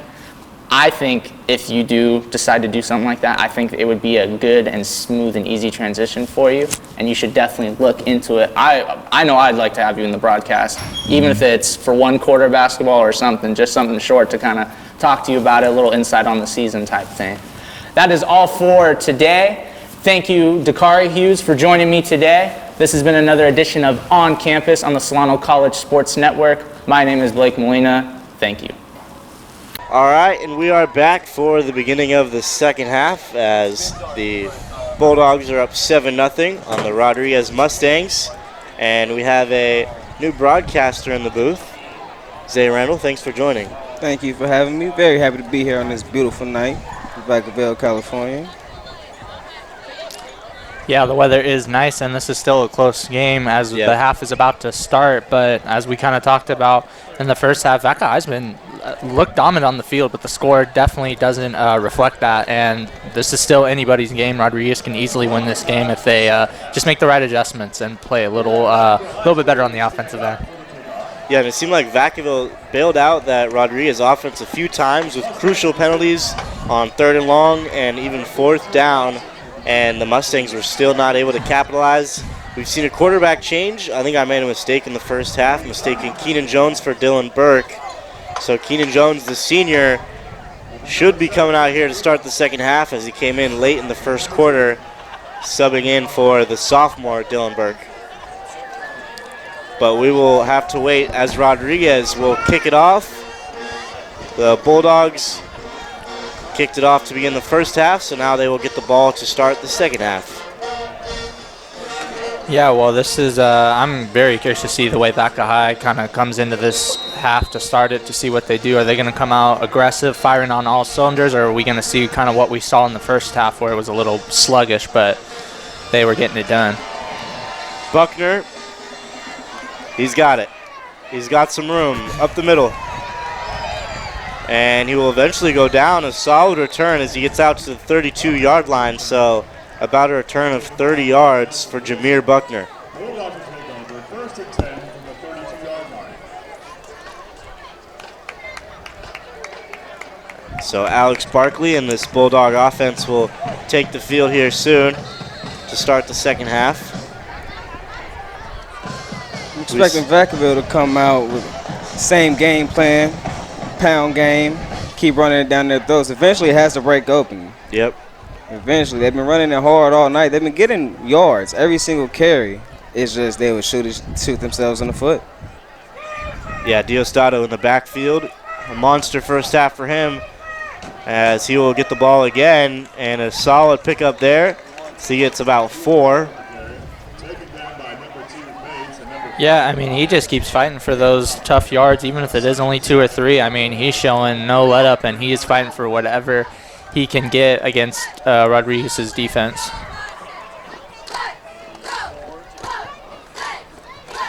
Second and 6 for the Bulldogs. Diosdado probably over 100 yards on the ground so far this game as they motion the tight end and the receiver John Navarro. They drop back. He's got a man down the field. Brady Mott down the field, and he will walk in for a touchdown. Touchdown Bulldogs. Brady Mott was wide open as he was able to beat his defender down the sideline, and Barkley hit him right on the numbers. Yeah, finally Brady Mott getting involved in the offense. Quiet in the first half. I don't even believe he had a catch, and now big catch, and he has another touchdown on the board for Vaca High, giving him a 13-0 lead so far. 65 yards from Barkley to Mott as they connect to push this to a 2-score lead. Navarro perfect on the season with his extra points, 11 for 11. This will be his 12th on the season. And once again, it is down the middle. So 14-0, Vacaville jumps out in front, adding to their lead with the home run ball to Brady Mott. Did you see how the Bulldogs shifted their two players over? Yeah. As soon as he seen that, the quarterback seen that, and they knew they were a man. As soon as he got that matchup, he seen what he liked. It was wraps from there, fellas. I think he was one-on-one with Jeremiah Hill, and Hill got a little off his footing, and Brady Mott was able to beat him. The ball was just underthrown, but right over the hands of Hill, and Mott took it to the house. So we'll see if the Mustangs can answer after a quick score to start the half.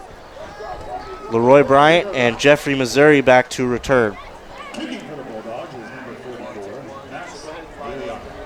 Probably want to keep it away from number 1 here, see what they do.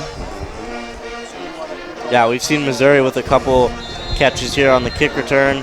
One, the referee actually called him down, saying his knee touched the ground, as it looks like they will kick it to Missouri just outside of the end zone.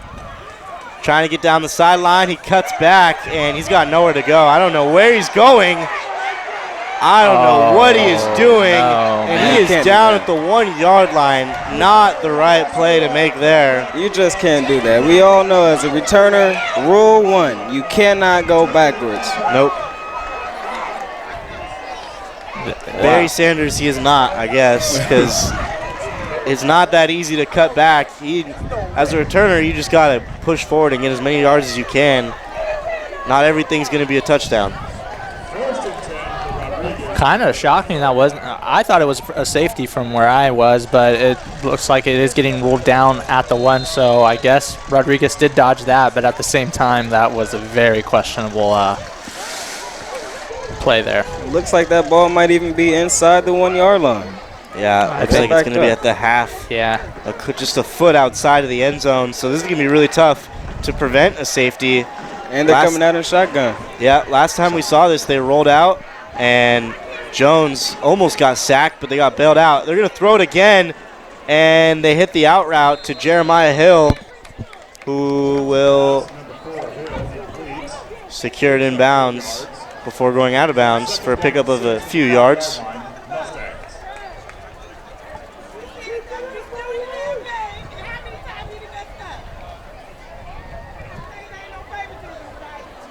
So 2nd and 5 now.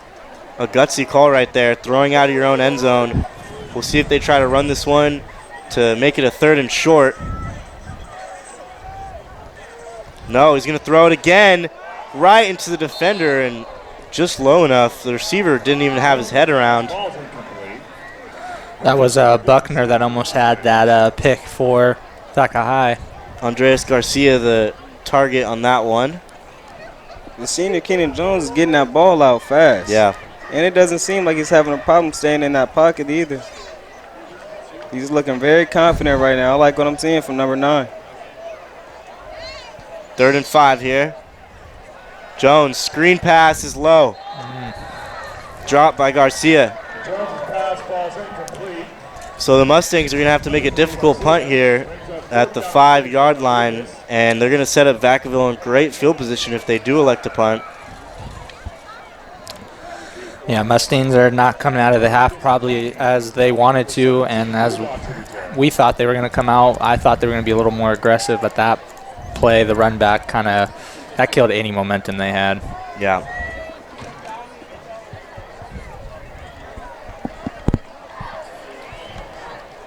I'm actually surprised they went 3 passing plays back to back to back here. They're really already backed up. You would like to see just get a few more yards to open up the playbook a little bit more. Yeah, especially with how fast Jones is getting that ball out. You got to keep this pass rush on their toes with a couple runs. Right. A draw, something. Otherwise, they're just sending heat. And this punt has really a lot of backspin. It's going to go the wrong direction, and that is just not the right punt. Ooh. That ball is out at the 15-yard line. Looks like about a 13-yard punt. Vaca High has incredible field position, and if they put another one on the board right here, Rodriguez is going to need to do a lot of digging. They're going to be in a big hole. This Rodriguez sideline looks very defeated, as just a lot of errors so far, not playing well, and give Vacaville some credit, but it seems like Rodriguez also just not bringing their A game in this one. Seems like that punt only netted a total yardage of 7 yards. Yep. So they're going to call that one down at the 12-yard line. So this is, I mean, Diostado's got to be licking his chops right now. This is red zone territory. He already has a touchdown on the ground today. He might be looking for another. Diostado up the middle. Eventually brought down by number 52, but not until he gets to the 5-yard line. You know, Diostado, he doesn't look like a really big physical back, but he is bulldozing through the line of Rodriguez and just fighting for those yards, whether it's 3 or he's getting, 6 or 7. I tell you what, those tough physical yards are starting to add up. Yep. Oh, no doubt about it. Here's the motion again, and it's going to be a timeout. Timeout, Rodriguez. Stop the bleeding a little bit for Rodriguez. I don't know what this will truly do, but it'll stop the momentum for the time being. Still 10 minutes, 11 seconds left, and we still have a full fourth quarter to go. Yeah. Vacaville in great position here. 2nd and short. Mustangs are going to need a big stop. Going down by 3 scores is not going to help with already a defeated sideline, but a stop here could really help them build some more momentum and get back in this one. Only down by 2 scores. That's right. Still a 2-possession game. If you're able to get out of here right now, that's huge.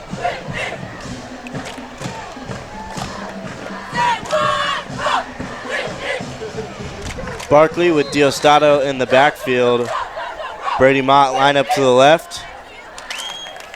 And he's going to drop back. Mott on the fade route. Caught it, but he didn't get his feet down. Into the padded area for the track and field. Luckily braced the fall of the defender, Jeremiah Hill, right there. He went up there and got that. If the quarterback gives him a chance, I think he comes down with that. Yeah, I mean, it was just overthrown a little bit, and, I mean, if it wasn't overthrown, just a little bit better ball control, I think he could have tippy-toed that one in. I think he's got to throw that one more to the back pylon rather than higher. If he throws it to the back pylon, the receiver has more edge on that one. Looks like they're going to run the double wing, quickly run it, as Diostado, Ellis. Rolling start. Yeah. You got to get set. Right idea. Definitely the right idea. Just got to get set. That's a traditional Vaca run play right there, as they will huddle up and quickly run into the double wing and hand it off to the running back. So here we go. 3rd and 8 now after the 5-yard penalty on the false start. Rodriguez is going to have to stand tall here. It's a pass. Tight end might be open. Barkley is going to scramble and eventually go down. So 4th down and 7 as he picks up 1 yard. We'll see if they bring out Micah Navarro for the kick. Looks like they may. This is in Navarro's range. He has a long of 28. This would be a 27-yard field goal. I like Vaca High playing it safe, but at the same time, I don't think they would have really been punished if they were aggressive right there and attempted to go for it. Yeah. True, I agree. This does make it a 3-score game, though, which helps some insurance. Navarro is good. So Navarro stays perfect, his 2nd field goal on the year to go along with 12 extra points. So that'll make it 17-0. So Rodriguez bends, but they didn't break that time, giving up the touchdown. Still a 3-possession game, but manageable with 9 minutes left here in the 3rd quarter. That was a big stop by the defense. The situation that was in, the predicament that was in, that was a huge stop just to get off the field. Only 3 points. You got to give your offense a chance. That's exactly what they're doing. Number 4, Hill. Yeah, still time to make something happen, too, for Rodriguez. If they can, I mean, they don't really need a super quick score, but, I mean, a quick score would benefit them, and then if they can just kind of tighten up on defense, I mean, you know, anything is possible. Tracy McGrady scored 13 points in 33 seconds, so I wait till it's literally impossible for the game to be over. When you think about it, the two scores they had, one was bad field position, and the other one was a blown coverage one-on-one. True, yeah. I mean, Rodriguez kind of pretty much handed them those scores. Here's Jeremiah Hill, who comes in for Jeffrey Missouri on kickoff. Hill to the outside will scoot his way to the 30-yard line, out of bounds at the 31. That's Andrew Puck on the tackle. Yeah. We haven't seen a lot of Gabriel Betrez on offense. I don't think he has a catch in this one. He's had a really good season so far. 13 catches for 178 and 5 touchdowns as he leads the team in that category. But the Mustangs just haven't been in the red zone yet. They've been really, I think they've gotten the ball over the 50-yard line once, maybe twice so far. So just this offense is sort of stuck right now. They go 5 wide. You see the sophomores back there again. There's Dylan Burke giving him another chance. Leroy Bryant across for the screen. He's got some room. He cuts to the outside. He's got one man to beat down the sideline, and he will get out of bounds, but not before a huge gain. A flag is on the play, but that was after the tackle. So that's the second time Leroy Bryant's been able to get it going on that wide receiver screen. Good job by his receivers blocking, and he did the rest. The UW commit showing some athletic ability right there. I think he just ran out of gas. He had the angle. Yeah, he had one defender to beat. Almost got past him, but yeah, like you said, might have been a little gassed on that one. Nonetheless, as I was saying, they haven't been in the red zone. They're at the 20-yard line. Yeah, you have to score a touchdown here. Yeah. See if Dylan Burke will get it done. They go 5 wide again. Up top, Betrez had the ball, but it was knocked out. Good play by Brady Mott, the corner, and Micah Navarro across the middle. It's a little too high of a throw right there by the quarterback, which isn't a bad spot to miss. He had to get it over the linebacker. Yeah. So 2nd and 10 on the 20-yard line. Again, they're going 5 wide. They're liking this formation. Betrez on his left. Lined up in the slot. He's going outside, and this one's underthrown. It's going to get picked off once again. Oh, and he's got room. Stiff arm, but Jeremiah Hill will eventually bring him down.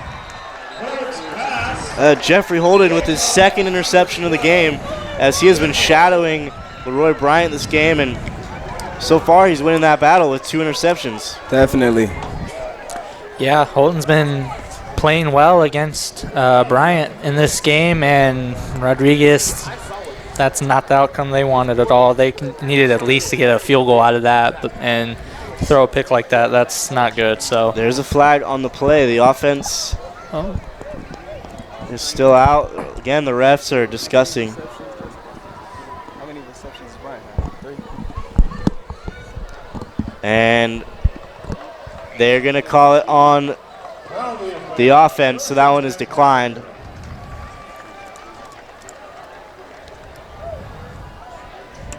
So Barkley in this Bulldog offense will get the ball once again. Probably going to lean on this run game, up by 3 scores.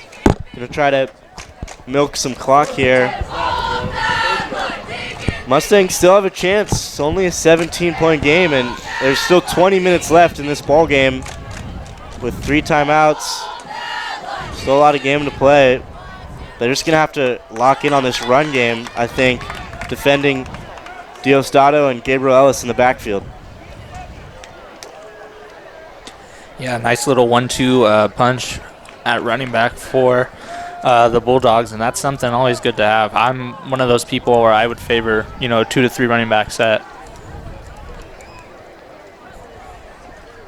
Definitely.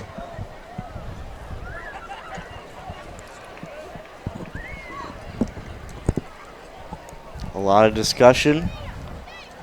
A lot of waiting on refs running across the field. It's high school football.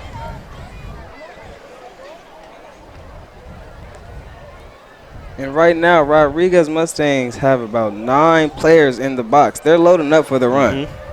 They're daring the Bulldogs to pass the ball right now. Yeah, and it looks like Mott is one-on-one on the outside. We saw this last drive, the first drive of the game. They're going to hand it off to Ellis, an outside zone. Can't go anywhere. Ellis to the right side, tackled by number 52, Dawson. So that is Malik Dawson, number 52, who actually changed his number this season. He was 33 last year. This year he's 52 and actually playing middle linebacker. He's also going to line up at nose tackle. He's lined up at nose tackle right now. Maybe actually at the end with Petrez. They're stacking that box, waiting for the run. And they're there on Ellis.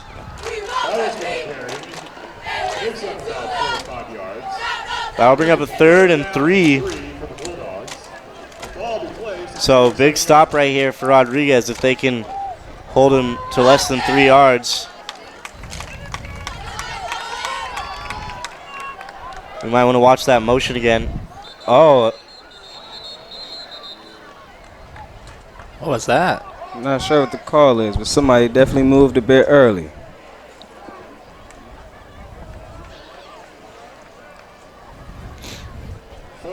False start. Takes it back 5 yards. It's another 5-yard penalty. So that'll bring up 3rd and 8 now. Brings up 3rd down and 8.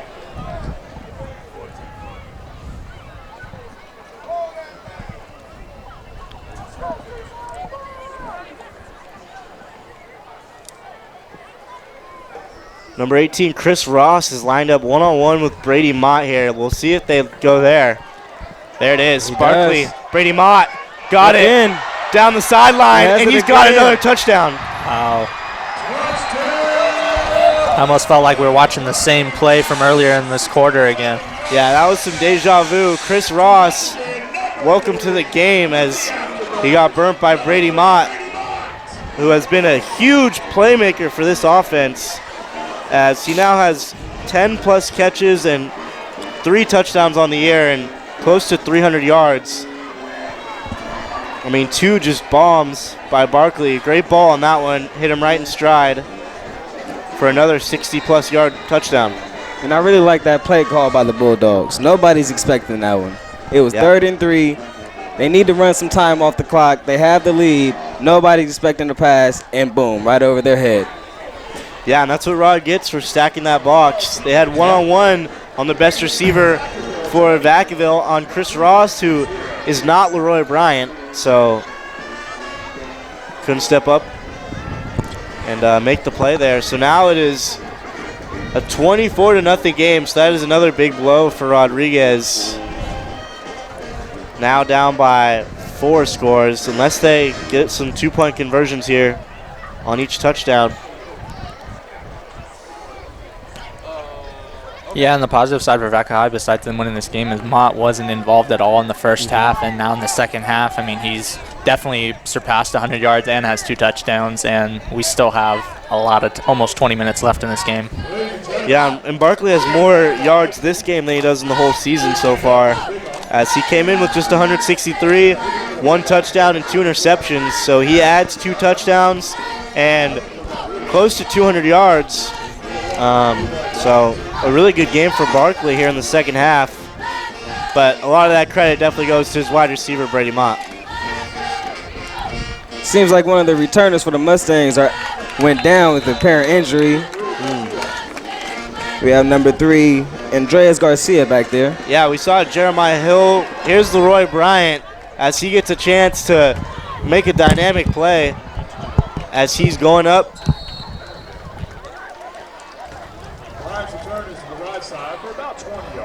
So Bryant will return that for about 20 yards down at the 29-yard line.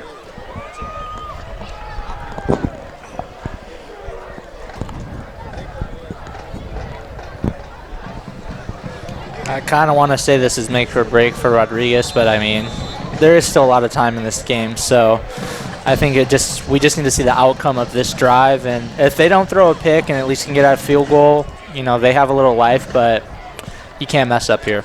No more mistakes going forward. Yeah, it looks like Keenan Jones back on the field as he steps up, avoids the pressure, and will try to dump it off, but it was out of bounds. It's really tough for this offense to pick up some momentum when you're switching quarterbacks out almost every series. Definitely. That's a good point that I was just about to bring up. It's kind of hard for an offense to get a rhythm when you keep on switching the quarterback. Yeah. And it's impossible for the quarterback to get a rhythm when you take him out every other series.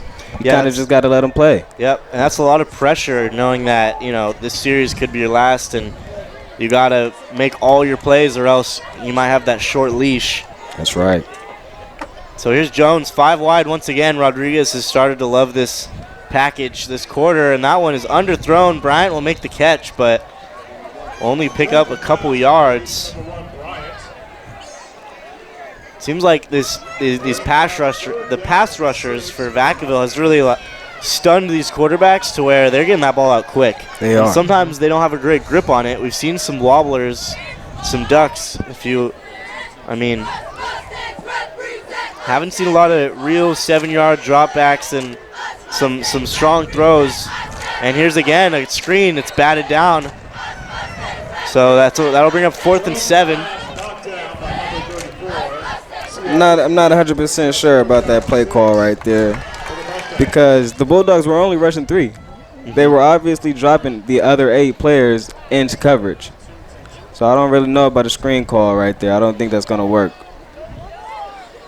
Yeah, the play call is questionable, and then I don't understand the swapping of the quarterbacks every series. You know, I agree with you guys. I think it kills the momentum, and it kills the momentum for, you know, your weapons because, you know, one quarterback has a favorite, the other quarterback has a favorite type thing. You know, definitely. Petrez in the slot, 4th and 6, and it's another screen. Leroy Bryant, he's got some room, and he will pick up the first down. That wide receiver screen has been his best friend so far. Yeah, and I wonder how much they just don't trust this offensive line for Rodriguez. The O-line has not played particularly well. Although this is a really good front 7, they know this is a team they're going to have to beat if they want to make it atop the Mel. Vacaville has been dominant. Like I said, haven't lost a league game. That one almost picked off, but into the hands of Garcia. A very tough 2 yards right there. Yeah. And that's been the story of the game, really, for Rodriguez, is a 10-second 2-yard play, as he had to fight for positive yardage on that one. There's a flag on the play, and they're going to call it on the defense. Small break for Rodriguez to get a couple extra yards, but they're going to need a lot more than that.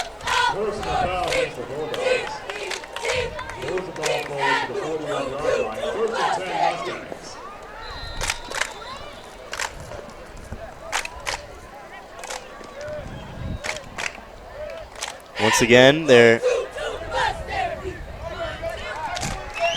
nobody in the backfield. Soft coverage here for Vacaville. Across the middle, Petrez almost picked off out of the hands of Navarro. Would have been the 3rd interception for the Bulldogs. And I'm pretty sure I'm right on this stat, but Vacaville came into this game with 2 interceptions on the season, and they already have 2 in this game. So in this being the 6th game of the season, they have already matched their season total for interceptions. So this defense is not known for the ball hawks. And we've seen a couple drop picks, but still, clearly some miscommunication and some bad throws from the Rodriguez quarterback so far. Yeah, Vacaville should have had at least a couple more picks. They dropped a few. Jones over the top. He's got a man. Garcia down the sideline. Stiff arm into the end zone. Keenan Jones scrambles and throws it over the top, and Garcia makes a play. So Rodriguez gets on the board here in the 3rd quarter, brings some juice to this visitor stands. And props to the senior for keeping his head up downfield.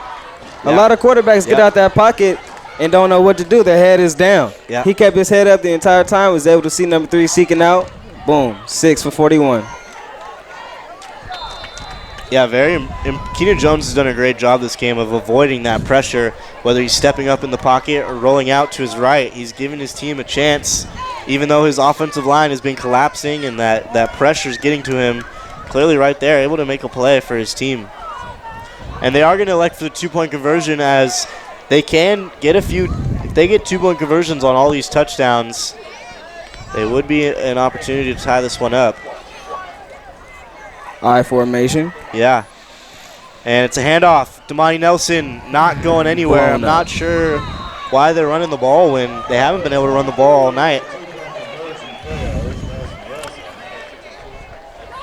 Rodriguez doing a lot of running backwards. I don't really know where that's coming from, but they need coach needs to tell them not to keep doing that.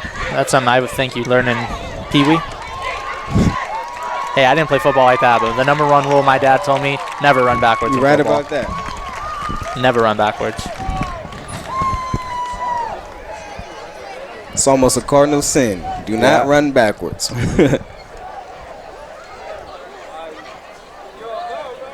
Unless your name is Deion Sanders. I give it to you. Sanders. Yeah.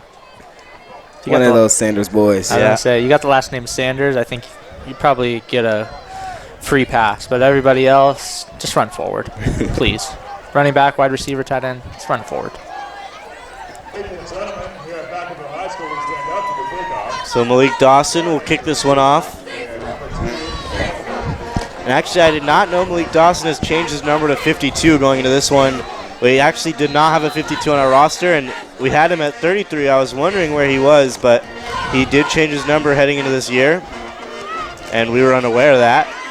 A pretty good kick down at the 5-yard line. That is up the middle, down the sideline. Bentley Williams, last man to beat, and he is down. That is Jameer Buckner. A phenomenal return, bringing it across the other way to the 36-yard line. Beautiful return by Buckner. I think he lost his footing right there trying to cut back. He had 1 man to beat. I was just going to say, I think he stumbled or tripped, like literally when he was trying to make the juke move. I was getting ready to say that too. I noticed that. Nonetheless, 60 yards on the return unless they call this back. And they will. They're going to call a holding, so that'll negate 30 yards. Half the distance to the goal.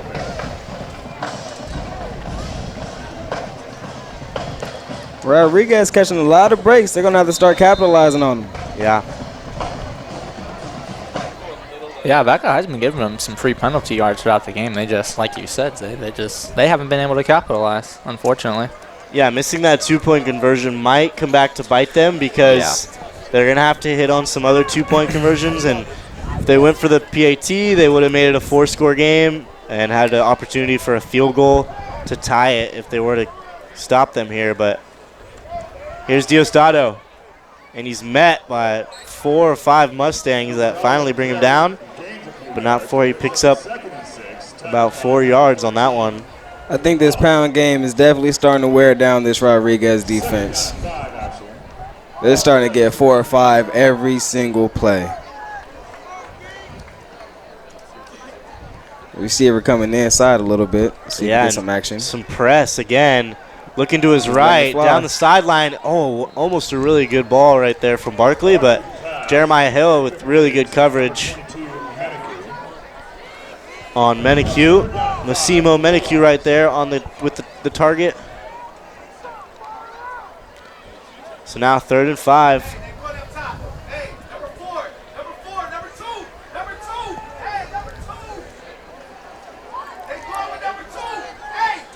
Buckner one-on-one with Hill. And Brady Mott one-on-one with... Oh, fumbled snap. Barkley able to lie on it, but that'll bring up a 4th down. And Vacaville's going to have to punt this one away. Another lucky break for Rodriguez, but again, the long-standing question, can they capitalize? I'm interested why Rodriguez has had Leroy Bryant sort of as a safety, covering the middle of the field rather than being one-on-one with someone like Brady Mott, who's got 150 yards and 2 touchdowns in the game. You know, you would normally think that you'd want your best corner on the opposing best receiver. I think the idea behind that is just to try to preserve some energy. You know, consume. If he's able to roam around the middle of the field, it's a lot easier than guarding one receiver the entire time. So I think that's what that is. That's true. And clearly, he's playing the whole game. Punt return, kick return, number 1 receiver and number 1 corner normally. So, yeah, that's the second punt that I've seen him watch bounce. I really would like to see him pick that up and just do something with it, make something happen. That's what your team needs right now from you. You're the best player on that team. You're the best athlete on that team. That's why you're back there. You got to make something shake, young man. That's a good point there. Yeah, I agree. We have seen him watch those kind of roll out of bounds when clearly when he has the ball in his hands, he's able to make something happen. He's had a couple breakaways, almost some touchdowns so far. So we'll see if, like you said, maybe he's preserving that energy for when he's wide out right here. Empty backfield again. Yeah, another 5 wide. 2 receivers to his right and 3 to his left for, looks like, Jones. Jones across his body. Too low. Too low for Betrez. Another flag on the play. See what this is. Second down and 10.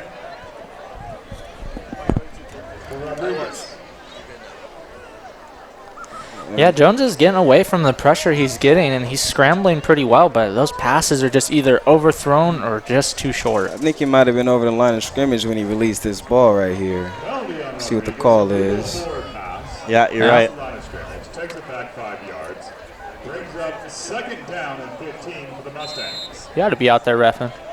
Zay, you're calling the plays before the announcing. Faster than this guy. That's yeah, seriously. Maybe you'll do less conversations, too. Yep. Yeah, we'll see this less chit-chat, more put the ball down on the turf. Yeah. Jones, Bryant. Nice catch. Sure hands, but nowhere to go. Just nowhere to go. So I think that time he's looking more left-right. He's got to just try to burst through the middle, but another flag on the play. And this flag came in late as well. Yeah. Yeah. We might have a personal foul or something. Yeah, This flag unnecessary could be roughness interesting. or Well, I kind of noticed Leroy caught it, and then he kind of, I don't know if he was getting held or he was just, but he looked like he was just standing there. Yeah, he I don't sort know of if someone froze. was grabbing him or from below or something, but I think he was backing him waiting up. for his wall to come form so they can get a wall and hopefully peel off that, but it just never came. unsportsmanlike conduct on the Mustangs. Wow. So Yep.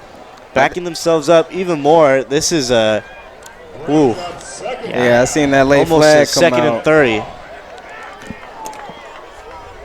Second and very long. I believe that was number 50 with the unsportsmanlike conduct.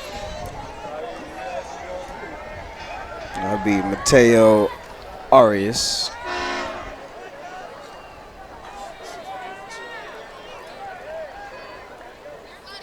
oh, and the refs are still talking. Guys, we don't care what you're doing afterwards, where you're going to get beers. Let's get this game going. Like, what else are you guys talking about down there? Seriously. This may be the longest third quarter in high school football history. Yeah. For sure. I couldn't agree more. 3 minutes left here. Rod backed up on their own 11-yard line. Third and 30, excuse me. Keenan Jones going to have to pull one out of his hat. Across the middle, Betrez dropped. The sure hands. Gabriel Betrez, who has only had a few targets this game. That one hit him in the hands and wasn't able to come up with it. Would have been a gain of about 15. Instead, they're going to have to punt this one away. Brings up fourth down and long. The punting comes out. With these passes, a lot of the incompletions stop the clock. So both teams, I'm surprised Vacaville really hasn't been running this ball out. Instead, they're passing and giving Rodriguez some chances. Yeah, oh, that's true. If we're playing Madden, I'm going to chew clock and I'm running this one out. Oh, yeah. Especially if I have Christian Diostato on my side. Definitely. He's averaging about 4 yards a carry right now. Yeah. Dawson, nice boot there. And it does not take a friendly bounce, but it will get out of bounds around the 40-yard line. So Vacaville, again, with some great field position.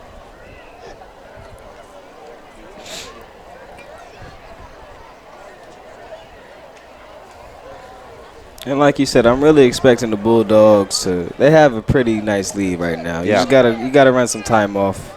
You gotta get some first downs. You gotta break that defense down. And they're breaking. They're starting to break. Yeah. I'll really be surprised if I see a pass this series. Actually, I think they should. I'd put one more score on the board, put the nail in the coffin, and then kind of, if you score one more, I mean, Rodriguez is up against the wall. So that'll kind of startle them. And then after that, once that fourth quarter starts, you just run that. You run the ball and run the clock. You're right. It's probably a lot based on the looks the defense is showing with these one-on-one matchups. Looks like they're going to hand it off. Diosdado. They are having a lot of success passing the ball. So, yeah, you're right. Yeah, it's got to be hard for the head coach or offensive coordinator, whoever's calling these plays, to not throw the ball over the top with this one-on-one coverage. But I think it's too risky to start throwing the ball around because a pick six turns this game on its head real quick. And there's still another fourth quarter left to go. This one over the top, and it is caught down the sideline. That is Jameer Buckner right on top of Garcias. They're just having all kinds. They're getting whatever they want at this point. Yeah. Run, pass, field goal. The starting safety is kicking 30-yard field goals. Yeah. The Bulldogs are having a night. Yeah. Obviously, game's not over, but I'm giving my flowers already to Barkley, coming in as the backup with Brody Fortunati out, and he's been impressive. He looked more impressive than when we saw Brody a few weeks ago. Yeah, that's true. Against Cardinal Newman, Barkley's been stellar, really night and day from the first to second half. Yeah. We saw a heavier run game, and here's the double wing. They got it in time. They set it up. Gabe Ellis met Rod right there, and they will not let him push any further.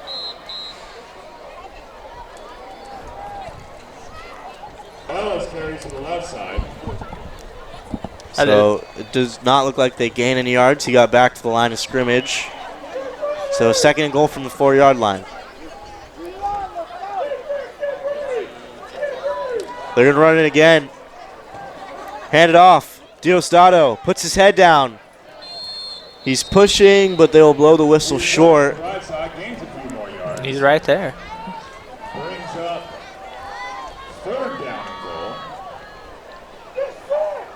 So 3rd and goal from the 1 as they are knocking on the door of making this a 3-score lead. Excuse me, a 4-score lead, actually. Diosdado into the end zone. He's touchdown. He's in there, yeah. We all said it at halftime. It looked like the Bulldogs were in control of this game. The score just didn't say that. And now the score says that. Absolutely. One thing I like with Vaca High is they usually have that 2 running back set with Ellis and DiSano, but it's been a one-man workhorse show, and he's proven, he looks like a cowbell, no disrespect to Ellis. He looks like a cowbell runner. That's a guy you could use every night. Yeah. And we haven't seen it, but he's an awesome catchback, too. Definitely. Yeah, and he's mostly been the lead back this season as he's got to be close to 100 carries on the year. Ellis around 35 on the season. And Diosdado having a fantastic game. 2 touchdowns on the ground and probably close to 150 yards as well. And Alex Barkley has come alive. He's made some big throws when they've needed him to. And again, hit that one to Buckner down the sideline. He's had a couple deep shots to Brady Mott. Those were his 2 leading receivers coming into this one, so we knew those 2 were going to get involved. Had a quiet first half, but I think Rodriguez, as they've started stacking that box, trying to stop the run game, they've had easy one-on-one coverage, and Brady Mott and Buckner have been able to do the rest. Ladies and gentlemen, Yeah, that run game definitely opened up the pass game. Yep. Oh, without a doubt. Beautifully. It seemed Rodriguez maybe overcompensated and sort of went too far trying to stop that run game. And Jeremiah Hill drops this one. He'll pick it up and has some room down the right sideline, but eventually runs out of room. Another late flag on the play.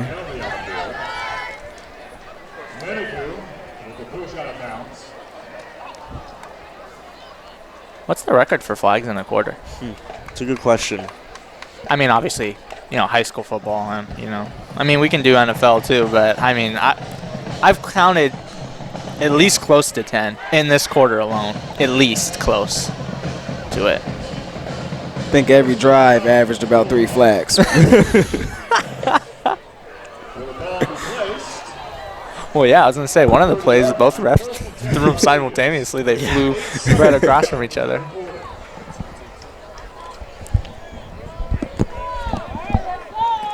The ref always has to give a lecture to the player who committed the penalty, like, just blow the whistle, man. Here we go. 8 seconds left in the third quarter. Here's Jones, and he finds Betrez, his first catch of the night, as that will be the last play of the third quarter. We head to the fourth quarter, 31-6. The Bulldogs with a dominant showing so far through 36 minutes of play.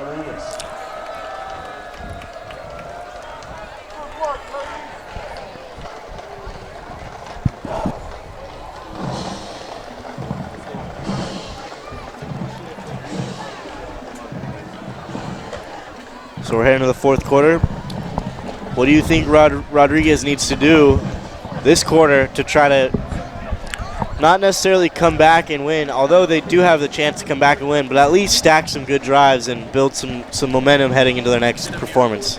Yeah, I mean, just the adjustments on both sides of the ball, and the thing, too, that I'm still not understanding, the quarterbacks, and they have time, are just instantly hiking the ball, throwing it. Like, they're not even looking. They're not even getting a chance to set up or anything. And they have line, the line hasn't been great, like you said, but it's not like there's a guy right in your face right away. You know, you have a few seconds where you can kind of set yourself up a little bit and at least get a look downfield.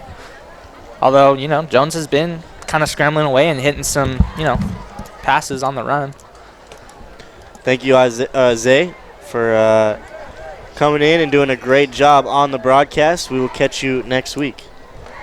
Thank you guys for having me. Always a pleasure.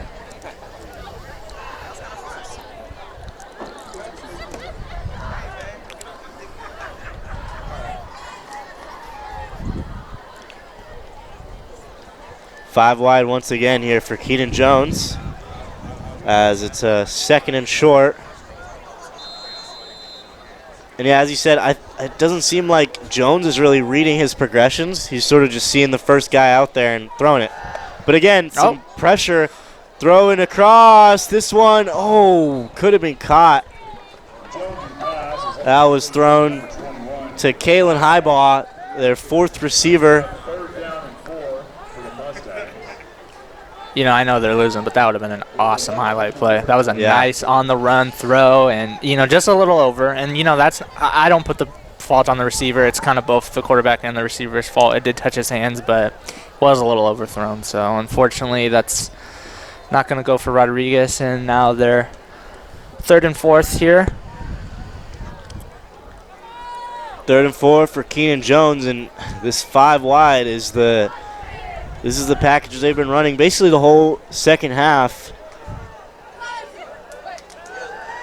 And Jones again rolling out. There's a spy waiting for him. Navarro, he's able to get outside and get close to the first down. We'll see if they give it to him.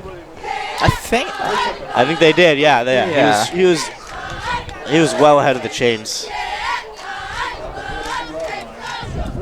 Yeah, he got that by a couple yards. So he moves the chains for the Mustangs, but they're going to need a little bit more than that. Yeah, I like on that play, Jones showing off his speed for a quarterback. He looked incredibly fast. Mm-hmm. Good speed for him. Outside, Jeremiah Hill just couldn't get his head around, and I think they're going to call a PI on the defender. Tough call for him. I don't even know if that was a playable ball. No, Jeremiah Hill wasn't even looking when the ball was up in the air. So, I mean, again, another lucky break for Rodriguez, and let's just see if they can capitalize on it. Yeah, it looks like that was Justin Albrecht who will get hit with the PI, so that'll be a 15-yard penalty. Brings up 1st and 10 on the 43-yard line for the Mustangs. And they must have heard us in the broadcast booth because they haven't been swapping out the quarterbacks kind of since we said something. It's mostly been Jones in there. Burke has been on the sideline for a good amount of time. And, you know, another thing, too, I hope that doesn't affect his confidence. Oh, nice catch. Out of bounds. Couldn't get that right foot down. Jeremiah Hill might be a little banged up on that play. No, he'll get up, but good. Shaking it off. Like I was just saying about Burke, though, you know, that shouldn't affect his confidence. He's only a sophomore, and he's on varsity, and he was in there, you know, starting. So, I mean, I don't think that should be anything towards him. Everybody has a bad game, and he just, you know, keep the confidence up, and he's going to get his chance sooner or later. Yeah, and Keenan Jones, the senior, more experience, as you said earlier. I agree. This is a better opportunity for him going up against Vacaville.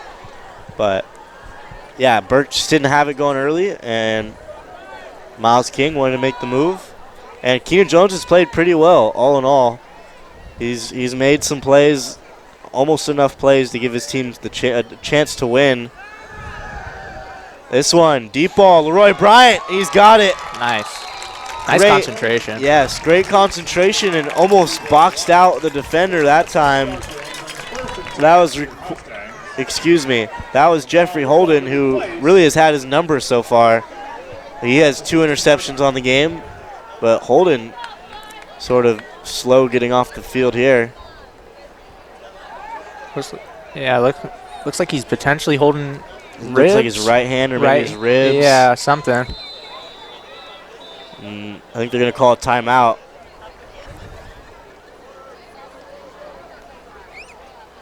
Yeah, Vacaville calls a timeout. So Mustangs on the 15-yard line of 1st and 10. We'll see if they can put up another touchdown on the board and make this one interesting. I guess you got to go for 2 at this point if you get in the end zone. Yeah, anything you can get, but yeah, I mean, if you score, I mean, you have to go for 2. I know you haven't converted, but yeah, I mean, you're now down a little too much. You got to just get any points you can. I wouldn't be surprised if they tried to go with that 5 wide at the 2-yard line, and if Jones has some separation up the middle or maybe run some slants, something, because clearly this passing game has been able to start some momentum and get these drives rolling. They just haven't really been able to finish that drive yet. They do have that 1 touchdown to Garcias, but outside of that, they haven't been able to finish the job. So here's Bryant, lined up to the left. Jeremiah Hill in the slot with Petrez.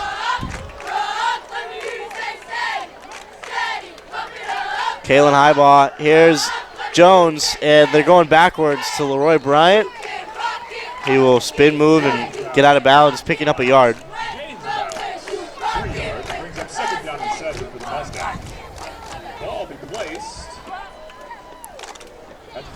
Well, one thing for sure, win or lose this game, Rodriguez's main thing in practice is going to be offensive line work to give their quarterback, whether it's Jones or Burke, more time to really survey the field, kind of get set and really, you know, kind of get a better feel for things instead of getting the ball hiked and potentially thrown on the run or just instantly throwing. Yeah, I think reading his progressions here. Across, Petrez almost picked off. Great knockdown right there by Liam Flaherty. Almost picked that one off, but instead we'll bring up a 3rd and 7. Jones is looking for Petrez.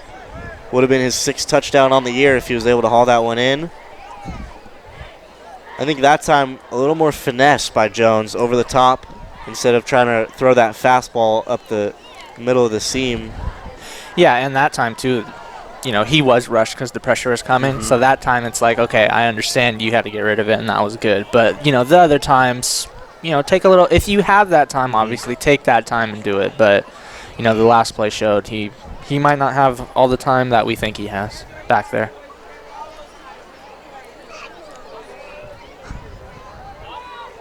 Yeah, I'm still surprised they've really run this one 5-wide play, and the pressure's gotten to them, so you'd think that they would maybe bring someone in to block.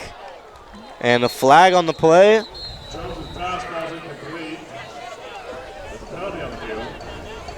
A lot of dirty laundry on the field. Yeah, no kidding. Someone's got to do some laundry because, it's getting thrown out of the hamper left and right. I actually do think, though, you're not wrong, Cam, but ridiculous. I actually do think this was a legit. It looked like number pass interference. Looked like Navarro was holding. Or they called pass interference? Third down and short for Rodriguez. Okay. I'm not sure what they called. You might be right. I thought it was a holding, but yeah, it could have been a holding because it's still third down, so not a pass interference. 3rd and 1. What a shock! 5 wide. Yep. Jones, pressure, up top, out of bounds. Well, he got clobbered on that one, too. Yeah. His offensive line is not helping him out at all. Yeah. He's just a little shaken up. Pressure and less than 2 seconds after snapping the ball.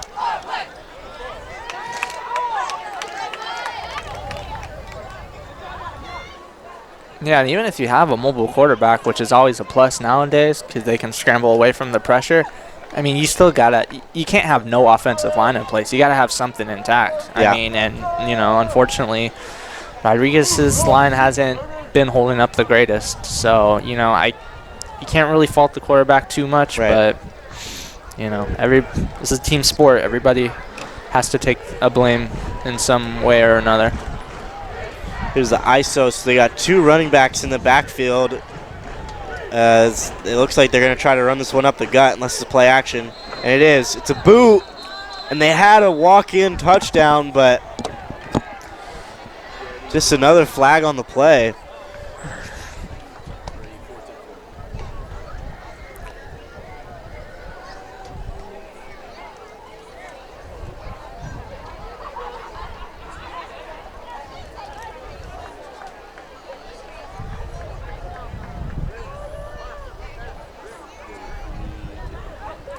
Don't know what the procedure is with a false start call. Interesting. I don't know what the procedure is with flags, what they do with them after the game, how they clean them, but these got to be the dirtiest flags they're going to have all year. Man, this turf field reminds me of my room when I was 16 years old, just dirty laundry all over the place. Only missing a pair of cleats on the floor and it'd be my room. Yeah. I used to leave my shoes out everywhere until my sister got me a shoe rack and I haven't looked back. Thanks, little sis. Appreciate it. So this one is backed up 5 yards. That'll make it a 4th and 6. And another 5 wide. I kind of feel like this is it. They got to get something here. They have to see score. where they go. Up top, Betrez. He caught it. Finally, Baba Louie, Gabriel Betrez with the haul in for the touchdown. His 6th of the season. Just his 2nd catch of the game. But a big catch. Big catch when they need it the most. And, again, they're going to have to line up for 2, you would think. Oh, no, they have to. You can't kick. You can't kick the extra point, especially missing the 2-point conversion early in the game.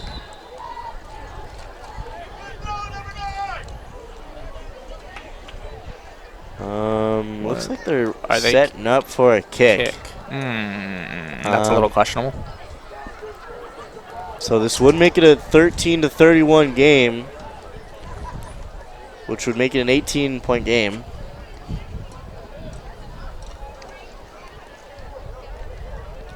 But a 2-point conversion makes it a 16-point game. Therefore, you could be 2 touchdowns and 2-point conversions away. And this one's blocked. Buckner read that like a book and just I think he just snatched that one out of the air. I'm almost positive he did. So they're going to blow that dead. So it's 31-12. Brings the score, Vacaville 31, Rodriguez 12, with 10:31 to go in the fourth quarter.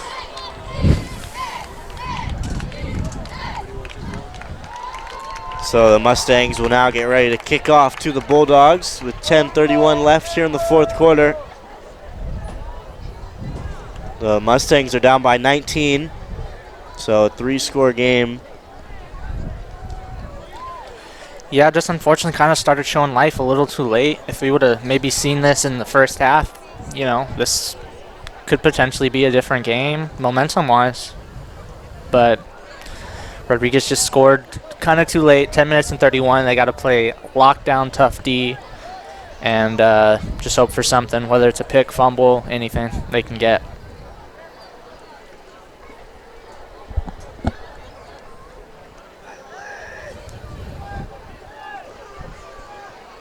Not sure what's going on right here. Waiting for the kickoff. Looks like they're trying to get the personnel on the field.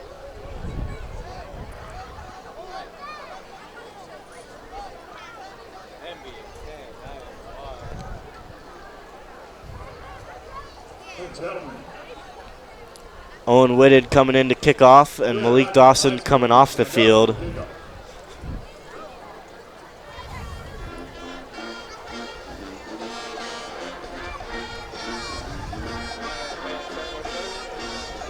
Kind of interesting now to see what does Vaca High do with the ball. Do you start to now go to the run out the clock scenario, or do you maybe kind of, stay potent with your offense, maybe put up another score because they just scored? Yeah, I think we'll see. I would run this ball until you come up to a third down situation, and if you have to pass the ball, I think they know they can pass the ball.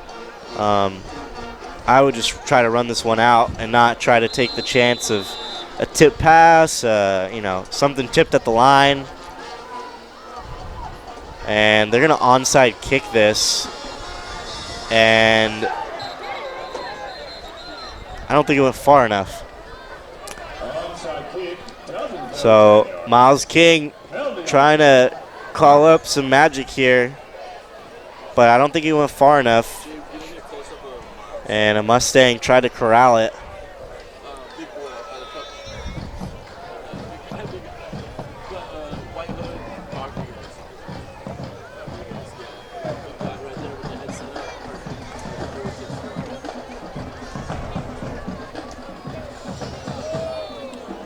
I like the creativity right here. That was an unorthodox play that almost worked out, and at this rate, might as well go for it. I mean, not much time left, and they need this ball back. Well, I haven't been to a high school football game as a spectator in a while, but I don't think I've ever seen an onside kick in a football game, a high school football game. I like that out of the coach's playbook for sure. And the interesting style there where the up men sort of bunched together right at the ball and tried to swarm that thing. I think that Whitted just didn't kick that ball hard enough. The refs once again talking about their plans after the game.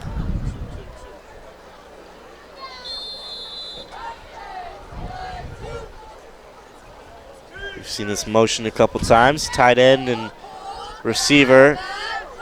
This time it's a run. Diosdado. As Gabe Betrez is right there. Did he lose that ball? Looks like someone dove on the ball. I think I think he lost it, but Vaca still. I think that was number 25, Navarro, or unless that was the tight end, 34. I believe, it was, Noah Ciosi. Ciosi, yeah. That dove on the ball, so Diosdado might have had it punched out by Betrez, but Vacaville able to recover.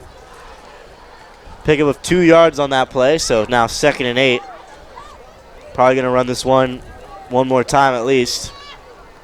There it is. Diosdado breaks some tackles, eventually brought down, but not before he picks up the first down. You kind of have to wonder. I know, the receivers have done the scoring for Vacaville. I mean, where is this team at, though, without their running back tonight? You know, you really never know. I mean, you know, he's only scored once, but, I mean, he's the reason, you know, you've gotten set up into scoring position a few of the times. You know, Brady Mott did have the deep balls, not taking that away from him, obviously, but... But that running game, in the first half definitely set up this passing game to start the second half, because we've seen Rodriguez just stack the box and just have one-on-one pressure as Diosdado just explosive out of the backfield, and he will run into the end zone for his 3rd touchdown. No. Are they going to call him short? Oh, my God, another flag, too. I think they're going to say he's either down by the 1 or... 35 yards to the 1 yard line. What? I thought he scored. I thought so, too. It looked like he tumbled into the end zone, but... I'm curious what this flag is for.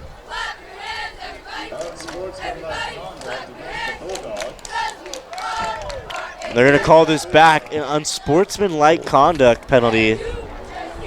We've seen one unsportsmanlike on the Mustangs and now one for the Bulldogs.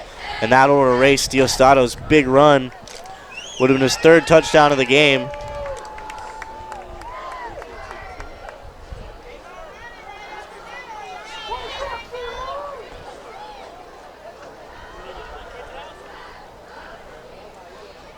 So it looks like they're going to back it up 15 yards from where the ball was down. So now the ball's at the 16. 1st down and 10 in the red zone for the Bulldogs. And another handoff. Diosdado brought down. Diosdado with the carry, taken down by number 54.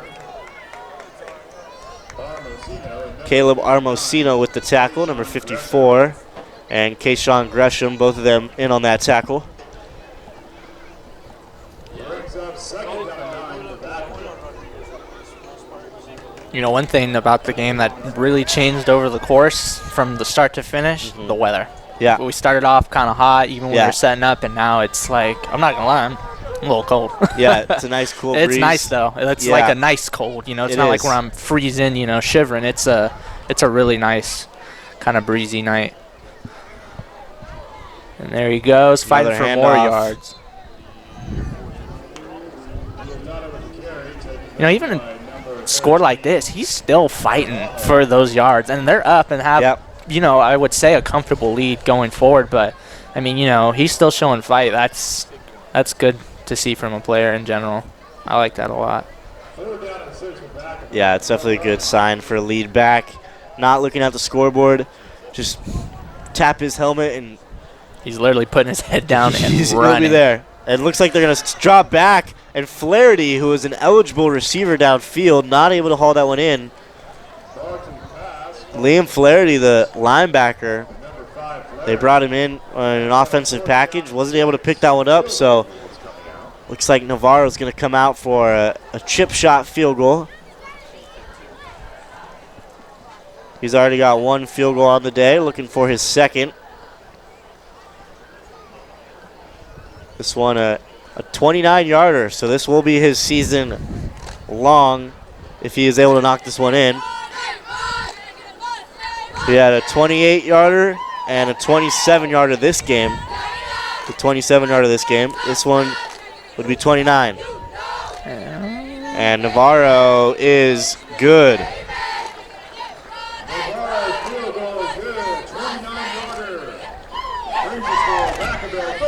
Keeps up his perfect kicking streak, and now 22-point lead. You know, Rodriguez, you really got to buckle down here. I mean, you got to get quick, I guess. Yeah. I guess now there's those quick, you know, how they were setting up before. Now this works out because you got to go quick and score. Yeah. Like, super quick. Down by 3 touchdowns here. They're going to need a score and another onside kick, hopefully executed better. And then go down, score again, and see where you're at. But definitely an uphill battle for Rodriguez. We'll see if they can just try to stack some good plays and end this game on a high note. as I thought there was a real chance Vacaville was going to come out of this game with their first league loss in the last 5 years, but Vacaville, I mean, it was 7-0 at half, and they came out in the second half with a jump start with Brady Mott taking that 65-yarder to the house, and they haven't looked back since. No, they haven't. Bryant on the kick return. He's going to cut to the sideline, cut back. Great juke move. He's got room down the sideline. Leroy Bryant is grabbed in the back. A huge play. Wow. Won by Leroy Bryant, and an electric return once again, but a great tackle by Max Galliano, the kicker, who made the tackle. Yeah, well, Bryant's just been phenomenal tonight, both ends of the ball, not just on the offensive side too, but the defensive side. He's been kind of holding it down, and I mean, you know, he's just the kind of Rodriguez is blessed to have the talent like him. He is just an awesome all-around talent. What a play from the kicker, able to run down Leroy Bryant, took a great angle, and that would have been a house call, which would have made this game interesting because with 7 minutes left, it would have been a 2-score game. We'll see if Keenan Jones can get a quick touchdown here for the Mustangs, put him in an opportunity to come back in this one. Jones is going to run, and he's going to get outside. That was a good run. Oh, looks like he's injured himself. He ran into his own coach. Oh, man.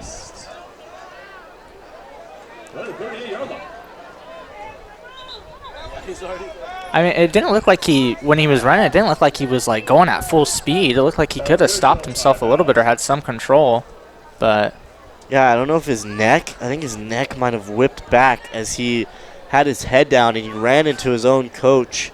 And it looked like he kind of almost looked like he ran to a brick wall. So looks like Dylan Burke is going to get ready to at least play this snap right here. Give Keenan Jones a little break. Rawls plays the 39-yard line. Second down and 3 for the Mustangs. Yeah, Jones shaking up, potentially got the wind knocked out of him, or you know, you said you saw the neck kind of whiplash go back. You know, potential concussion too, because I mean he's holding the back of his neck. Yeah, and he was kind of walking around a little wobbly. One of his teammates was kind of helping him over to the bench over there. Here's Burke, 5 wide. A lot of pressure. Bryant not able to come up with that one. 3rd and 3.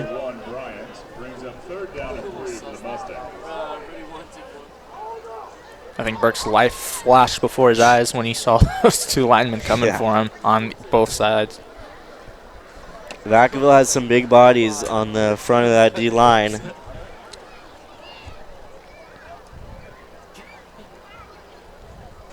Joseph Lawton, number 52, right there at nose tackle, along with Noah Ciosi, who's the tight end and also defensive end, similar to Gabriel Betrez. And Parker Fines over there at left tackle. They've mostly just been rushing forward and dropping back into coverage, but a bull rush sort of attack for this D-line has played out well against this O-line, who has had no chance in this game. And the right tackle just fell over. I think he was pushed. I'm almost positive. I don't think he just fell over. Oh, no, never mind. He did just fall. Well, unfortunately, that's just the way the Rodriguez line has been going tonight. Yeah, it was number 51, Luke Miller, who lost his footing. Yeah, it's been the story of the night. The offensive line has not been helping their quarterback, whether it's Burke or Jones back there. There's been instant pressure almost every single play.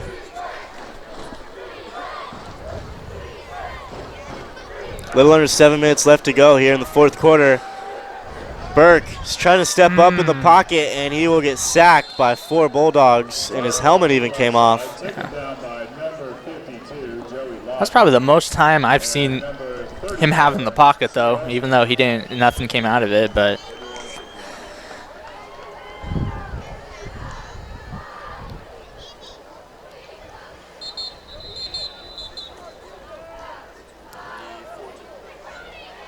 I think this game may be a good example of the non-league schedules between the two teams, with Rod usually having a lighter non-league schedule. They came into this one 3-2. Probably going to end up 3-3 if the score sort of maintains and stays the same. Versus Vacaville came in 2-3, but has played some tough opponents.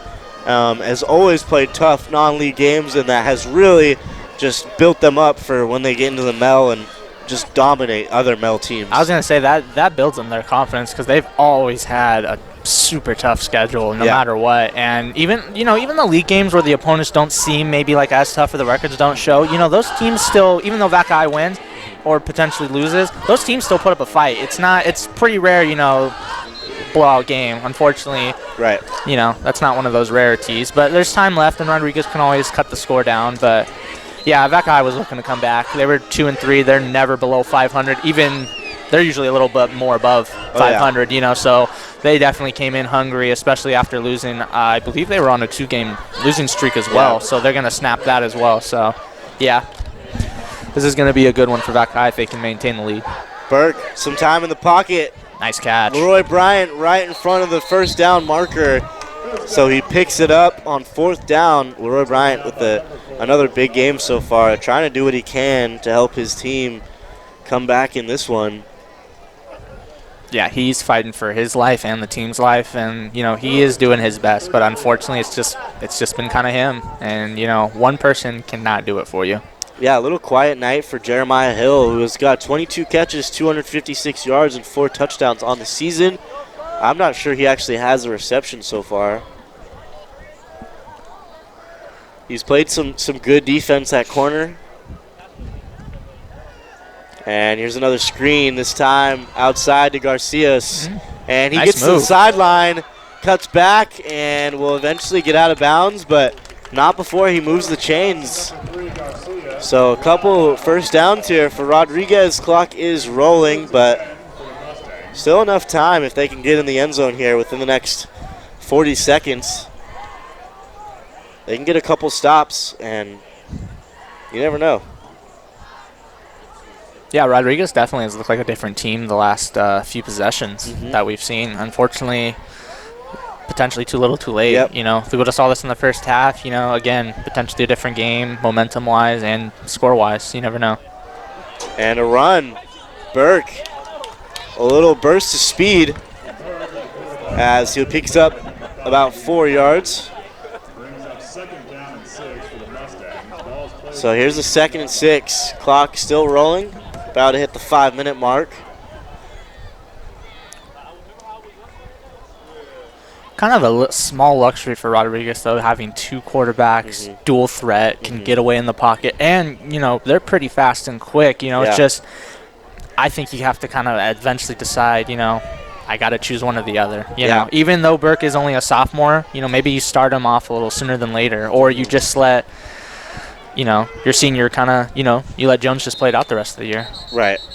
Yeah, and I'm surprised that a really short leash on Dylan Burke, I thought. It really only had the first couple series. Yeah. And then after he was struggling a bit against a good defense, they sort of just pulled the plug. And I wouldn't be surprised if Keenan Jones gets the start. And if they're able to stay in the game, roll with him, and if the score starts to get out of hand, maybe throw in the sophomore, give him some looks. But just the bouncing back and forth in between series is not good for either quarterback. It doesn't work either, in my opinion. It's just... They say if you have 2 quarterbacks, you basically have no quarterbacks. Yeah. So we'll see what Coach Miles King comes up with. Here's a throw to the end zone, and that one, almost. No call. Almost had a great play for Leroy Bryant. Throw was there, but just a good pass defense by Jeffrey Holden once again. Yeah, I think the other thing with Burke, too, that we saw is I think the coach kind of wanted to put him out there and see what he can do against. I'm sure Coach King knew Vacaville is a top-tier team. He knew what both quarterbacks were getting into. He probably wanted to start out the younger quarterback, see what he can do. If things maybe weren't going their way or kind of getting out of hand, then you have that senior, reliable guy to go to against a team like this. And Burke lost the ball. Fumbled. That's the tight end, CSO. He's got plenty of green grass, And he will take this one all the way to the house just when Rodriguez was knocking on the door of making this a close game. COC with a 87-yard fumble touchdown, the first defensive touchdown of the season for the Bulldogs, as they're just defensively manhandling the Rodriguez Mustangs in this one. Yeah, and like you said earlier, this team isn't really usually kind of a defensive-minded team. They're more offense first, but I mean tonight, it's kind of looked like the defense has been the real anchor here. And the offense has definitely done its part, but the defense has been, I give them the credit.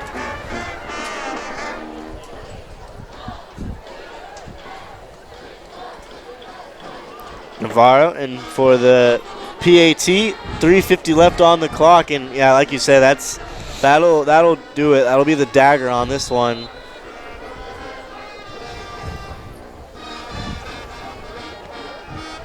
It's about to make it a 27-point game, and he does. So a 4-score game with less than 4 minutes left to go seems a little bit too big of a deficit for the Mustangs to come back to. Yeah, unfortunately, I think it's time. It's a little too late now. And if you're Vaca High now, you kind of just run the ball out when you get it back. And just let this one go out, and you're 3-3.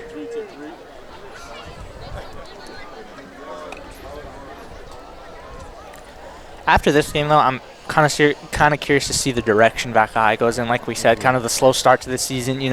Their quarterback, who we, coming in, he had a lot of hype on him. We're talking about Brody, obviously, and him kind of being injured tonight. We're not seeing him, and this team kind of starting off rocky. Big win for them. Very curious to see what this team looks like now going forward. Now that they're kind of back on track with their head straight and with a 500 record.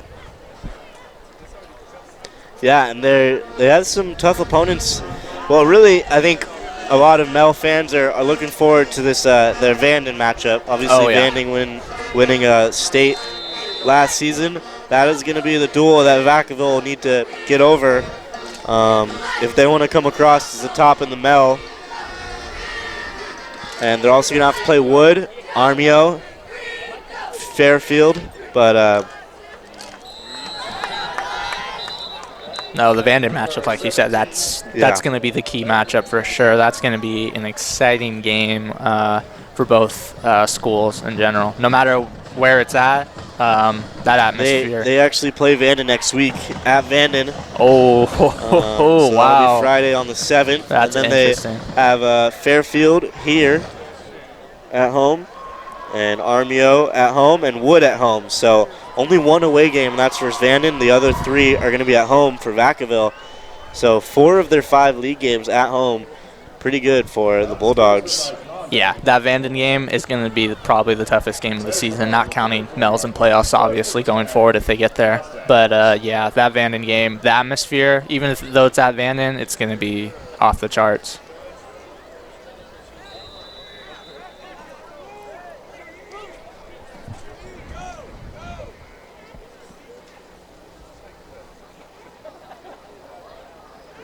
Rodriguez trying to get their players figured out, get them situated here for the last 3 minutes and 20 or so seconds left in the fourth. Vaca High has a very comfortable lead, 41-12. Here's Burke. Pitch to Bentley Williams. Haven't seen a lot of him today. I mean, they were down quick, and even when they were down 14-0, they sort of got away from that run game. And since then, they've been in that 5 wide all of the second half, as now I think they've sort of waving that white flag and maybe trying to get out of this one in one piece. Already Keenan Jones banged up. Don't want to lose more players if you're the Mustang. So next Friday, we will be broadcasting at Rodriguez as Fairfield is coming into Rod. And then the week after that, Rodriguez at Armio. So we will be at Armio for Rod. And then it'll be Wood at Rodriguez and Vanden at Rodriguez. And then we will head to the playoffs. And it's to be determined. We'll have to see how it pans out, whether we're in Vacaville, whether we're in Rodriguez, whether we're in Armio. We never know. But more likely than not, we will probably be here at Vacaville, as Vacaville may be hosting one of those games. I'd be curious to see what that first game would be at Vacaville host and who their opponent would be. I'm sure it would be a spectacular first game. I'm very interested into Vanden Rodriguez. I think is going to be interesting just because we get to see kind of Vanden, in person. We know what their team is like. I think the Wood Rodriguez game, though, for me is kind of the more balanced out game. Yeah, you never know who's going to win, Yeah. One of those guys. And, I might be a little biased because I went to Wood, but I want to see Wood play. But no, realistically, I think that game is a toss-up. It can go either way. It just depends on how the teams, show out on the field. Yep. And like you said earlier, I kind of thought, I thought Rodriguez had a fair chance against Vacaville. They were struggling, but Vacaville decided to turn it up after the second half, and the rest is history. Yeah, really good second half adjustments and maybe the wrong thing for Rod is it seemed like they were still stacking that box, trying to get rid of that run game, even when Brady Mott was just killing them one-on-one. Yeah. And then they kind of got stuck in the 5 wide. Burke down the field, Missouri in and out of his hands on 4th down. So with 2 minutes and 2 seconds left, that'll turn it over. So the Bulldogs will have a chance to run this one out and chew the clock. But yeah, as you were saying, I think Wood and Rod are competing for that, more likely than not, that 3rd spot, whether it's Vanden or Vacaville at 1 or 2. It might interchange. Oh, yeah, no. Vacaville and Vanden, 1 or 2, like you said, can interchange. And, yeah, I couldn't agree more. I think Rodriguez and Wood are kind of fighting for that 3rd and final spot, so to speak. Yeah.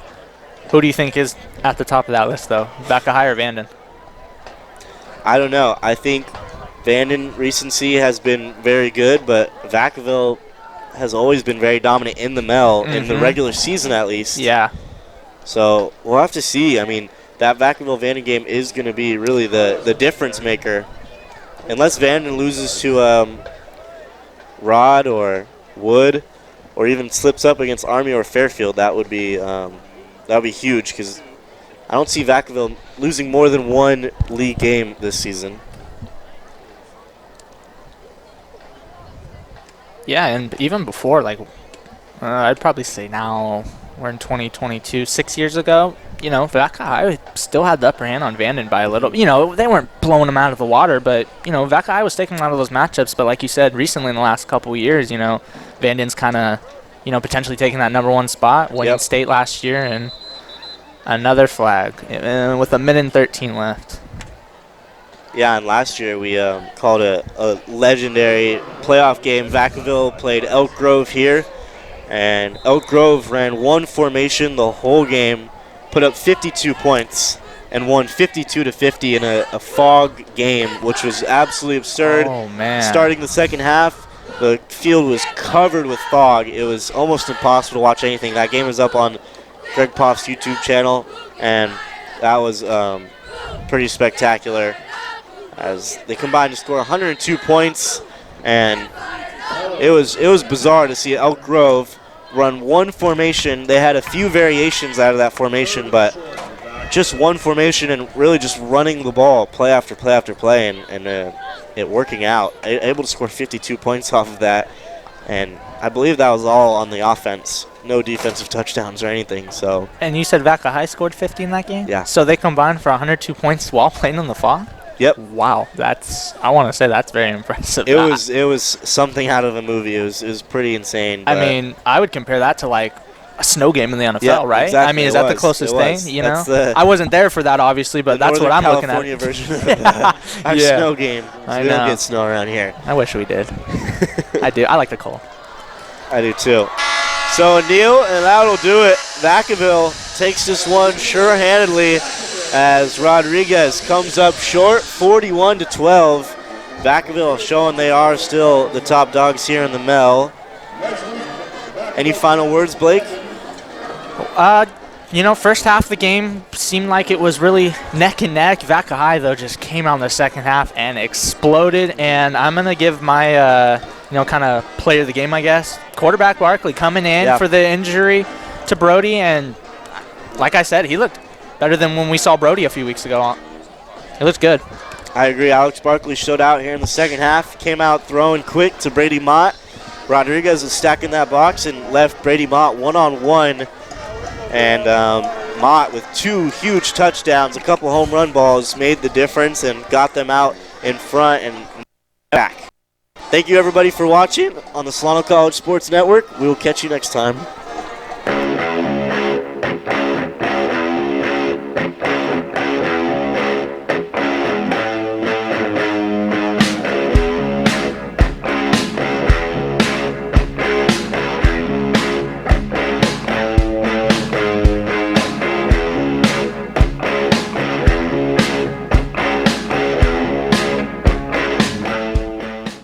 Hi, my name is Eric Visser. I'm in my 5th year as the Athletic Director of Solano College.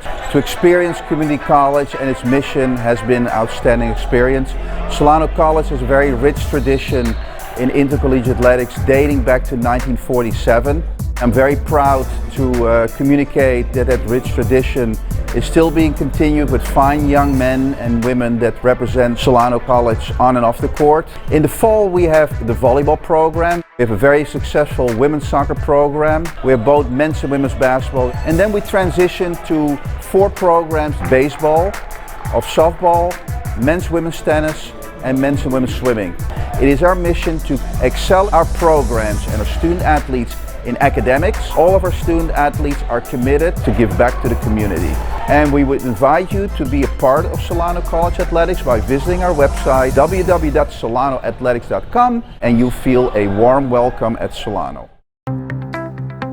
College just got affordable. Up to 100% of enrollment fees can be reimbursed for first-time college students taking full-time classes. At Solano Community College, we are taking full advantage of this to further your future. With certificate and degree programs in industrial technology, aeronautics, biotechnology, and many others, Solano Community College is a staple for success. For more information, please contact the Financial Aid Office at 707-864-7000.